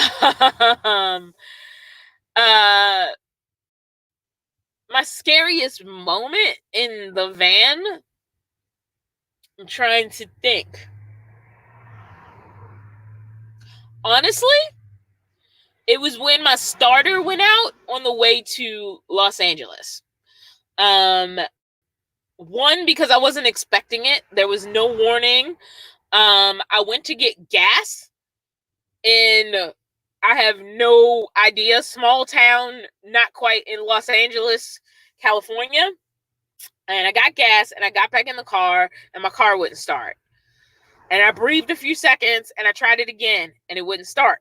And I tried again and it wouldn't start. And I was basically in the nowhere of no fucking clue where I was. Oh crap, now I'm cursed. But basically I was in the middle of nowhere, no clue where I was. And that was very scary for me because I wasn't sure what my resources were. I had no savings. I was going pretty tight on credit cards at the time. And I was not going to LA for a pleasure trip. I had a job down there. So I was like really, really scared. And then the car started in the middle of nowhere, some small town. And I was like, I'm not stopping this car until I at least get to Los Angeles so that I know I'm in the area. And I did know a couple of people in LA. Wasn't sure if they were busy or not. But I finally got to the Los Angeles area. And again, this is the problem. When you go to a small town and you're not mechanically inclined, and I didn't know it was a starter. I didn't know what the heck was going on with the darn car. It's very scary. And then when you know you don't have the money to just fix it, even if you're going to get overcharged for it, it's scary. And so I was very scared that I was going to be trapped on a street where I couldn't stay because I didn't know the LA area. So it wasn't like I could cruise to a spot where I knew I could park the van. And if it didn't move, worst that had to happen is I would just walk to the job. And yeah, that was scary. I managed to squeeze out enough money on a credit card and get the starter replaced at a Firestone. The guy didn't really know what to do with me. I was like, so the thing that's scariest for me, it's not loud noises at night. It's not somebody breaking into the van. Like, honestly, I sleep in better neighborhoods in this van than I could ever afford. Because it's just a passenger vehicle. So like anywhere a minivan can park, I'll just park, and then go to sleep. And then like I'm quiet overnight. It just looks like a parked minivan. It's not like people are like questioning it. Even with the solar panel, even with the cargo carrier on the roof, with stickers that say Vanlife, people just don't think about it. And especially if you're in a neighborhood, the most they're going to think is like, oh, that's the car of someone who's visiting someone. Like they don't actually think you're in there because it's so small. And they assume if you're in a neighborhood, you're probably just like visiting somebody in the neighborhood, which is why I tend to navigate to neighborhoods with like street parking. Like if everybody has a driveway and even their friends' cars can fit in the driveway, you probably shouldn't park there because it's probably going to look odd if you're out there. But if there's like an apartment complex on the corner and like, cars just kind of fitting where they can fit on the street and there's no sign that says, hey, this is like stickered neighborhood parking, which has been a thing in a few areas, you can probably park there and you'll be fine, especially in a small vehicle or something that's generally seen in neighborhood environments. Even if you have a solar panel, even if you have a cargo carrier on the roof, even if you put window covers in, as long as you're quiet and you're not like blasting like music through the windows in the middle of the night, they're probably going to ignore you. So that does not scare me. It has never scared me. As long as I knew it was safe and legal to park there, park there. And don't think about it. So that type of stuff doesn't scare me. But the idea of being in the middle of nowhere without the resources to fix the problem is the only thing that really scares me. I'm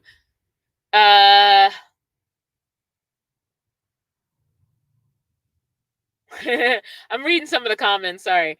I'm just reading some real quick. Mike, I didn't know it was a starter. I'm more van knowledgeable now than I was then. Like, I was going to wrap up this, but I literally, when I got my battery switched out, I kept reading stuff about alternators on the internet. And I was like, well, what the heck is an alternator? Like, I literally don't know it if I'm looking straight at it. So the guy who changed my battery, I was like, can you just point to the alternator for me so I know what it is? And the alternator had nothing. I mean, like, he was hooking up a battery, but obviously, like, I just wanted to know what the heck an alternator was because I kept reading about it with the assumption that I knew what the heck an alternator was. But there, I'm trying to get more knowledgeable about it. And do more research on my own. But there was a time, like, underneath the hood of my van was a mystery. So, like, if a car didn't start, everything and anything could be wrong. I had no idea where to begin to investigate the problem, and I'm trying to get better at it, but it's hard to teach yourself something you don't know. And something you've never been interested in. Like, I didn't care a lick about cars growing up. In fact, I didn't even get my license when I was 16. I got my license when I was 33 because I got sick of taking the bus. And I actually started the process earlier than that. But the thing is, like, when you're a teenager, it's easier to learn how to drive in more situations. Driving schools are built around teenagers. Usually driving laws are built around the idea that a teenager is learning to drive from a parent. And so once you become an adult and you don't have a license and you need to learn how to drive, you're now trying to find other adults who are willing to teach you, a non-driving adult, with their car. And it's a lot to ask of people. Now, luckily, I found some really cool people who helped me get my driving hours. I had people and lost people. I actually start the process of trying to get, like, my license probably like in my late 20s or something like that. I had learner's permits expire because I lost my person. The laws changed. I had to check in with how much those law changes were relevant to me. It took me quite a few years once I decided I wanted to learn how to drive to get that driver's license at the age of 33. And I still don't think they should have given me my license. I'm way better now. But it was a really scattered and difficult journey. And all I knew was vroom. What actually made that vroom happen, I had no clue. Like, nobody taught me about cars. I wasn't interested about cars, so I didn't investigate it on my own. I didn't know what made a car work. I knew words like engine, but I didn't even know what the engine was when I was looking at it.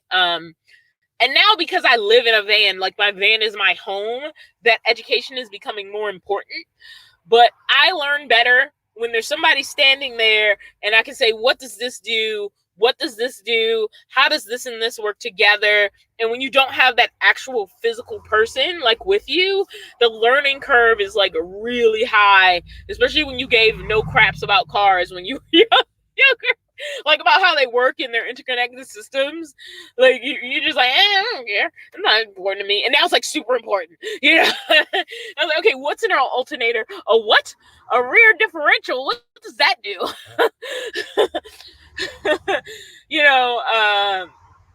So yeah,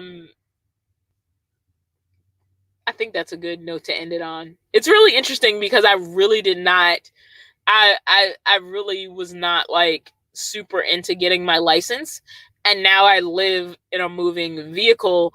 And not only do I live in a moving vehicle voluntarily at this point, I'm interested in continuing to live in a moving vehicle. So it's really, really, it's interesting.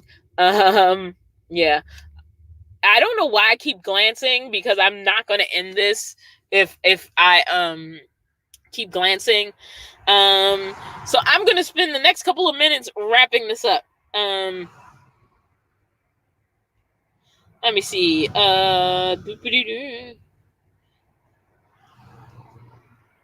Mike says, I did many repairs in car parts parking lots. I wish I had those skills. Elma, team license later in life. Terry, oh my God. Luckily, I've never been robbed like that.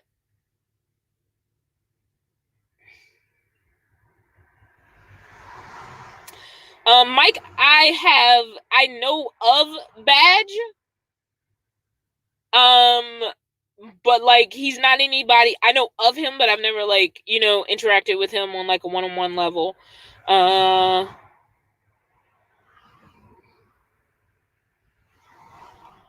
Kathleen, I did not have that knowledge. I didn't even know what the heck a starter was.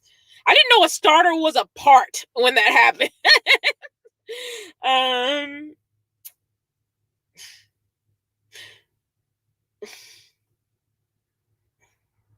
All right, so I'm gonna go ahead and wrap this up, guys, because I do need to get to the laundromat. Actually, am I gonna make it tonight? I need to see when that thing closes. It's not an all-night laundromat. I might have to go early in the morning. But it's been great. I did not expect this to go on almost like 2 hours. I hope everybody had a good 4th of July and have a good rest of your 4th of July weekend. Sorry about the buffering problems earlier. I literally moved this thing a couple of inches and it seemed to like go way smoother. As always, I appreciate your knowledge, your sharing, and your presence. Please give this video a like before you leave if you have not. And I look forward to seeing you in my next videos. Bye-bye.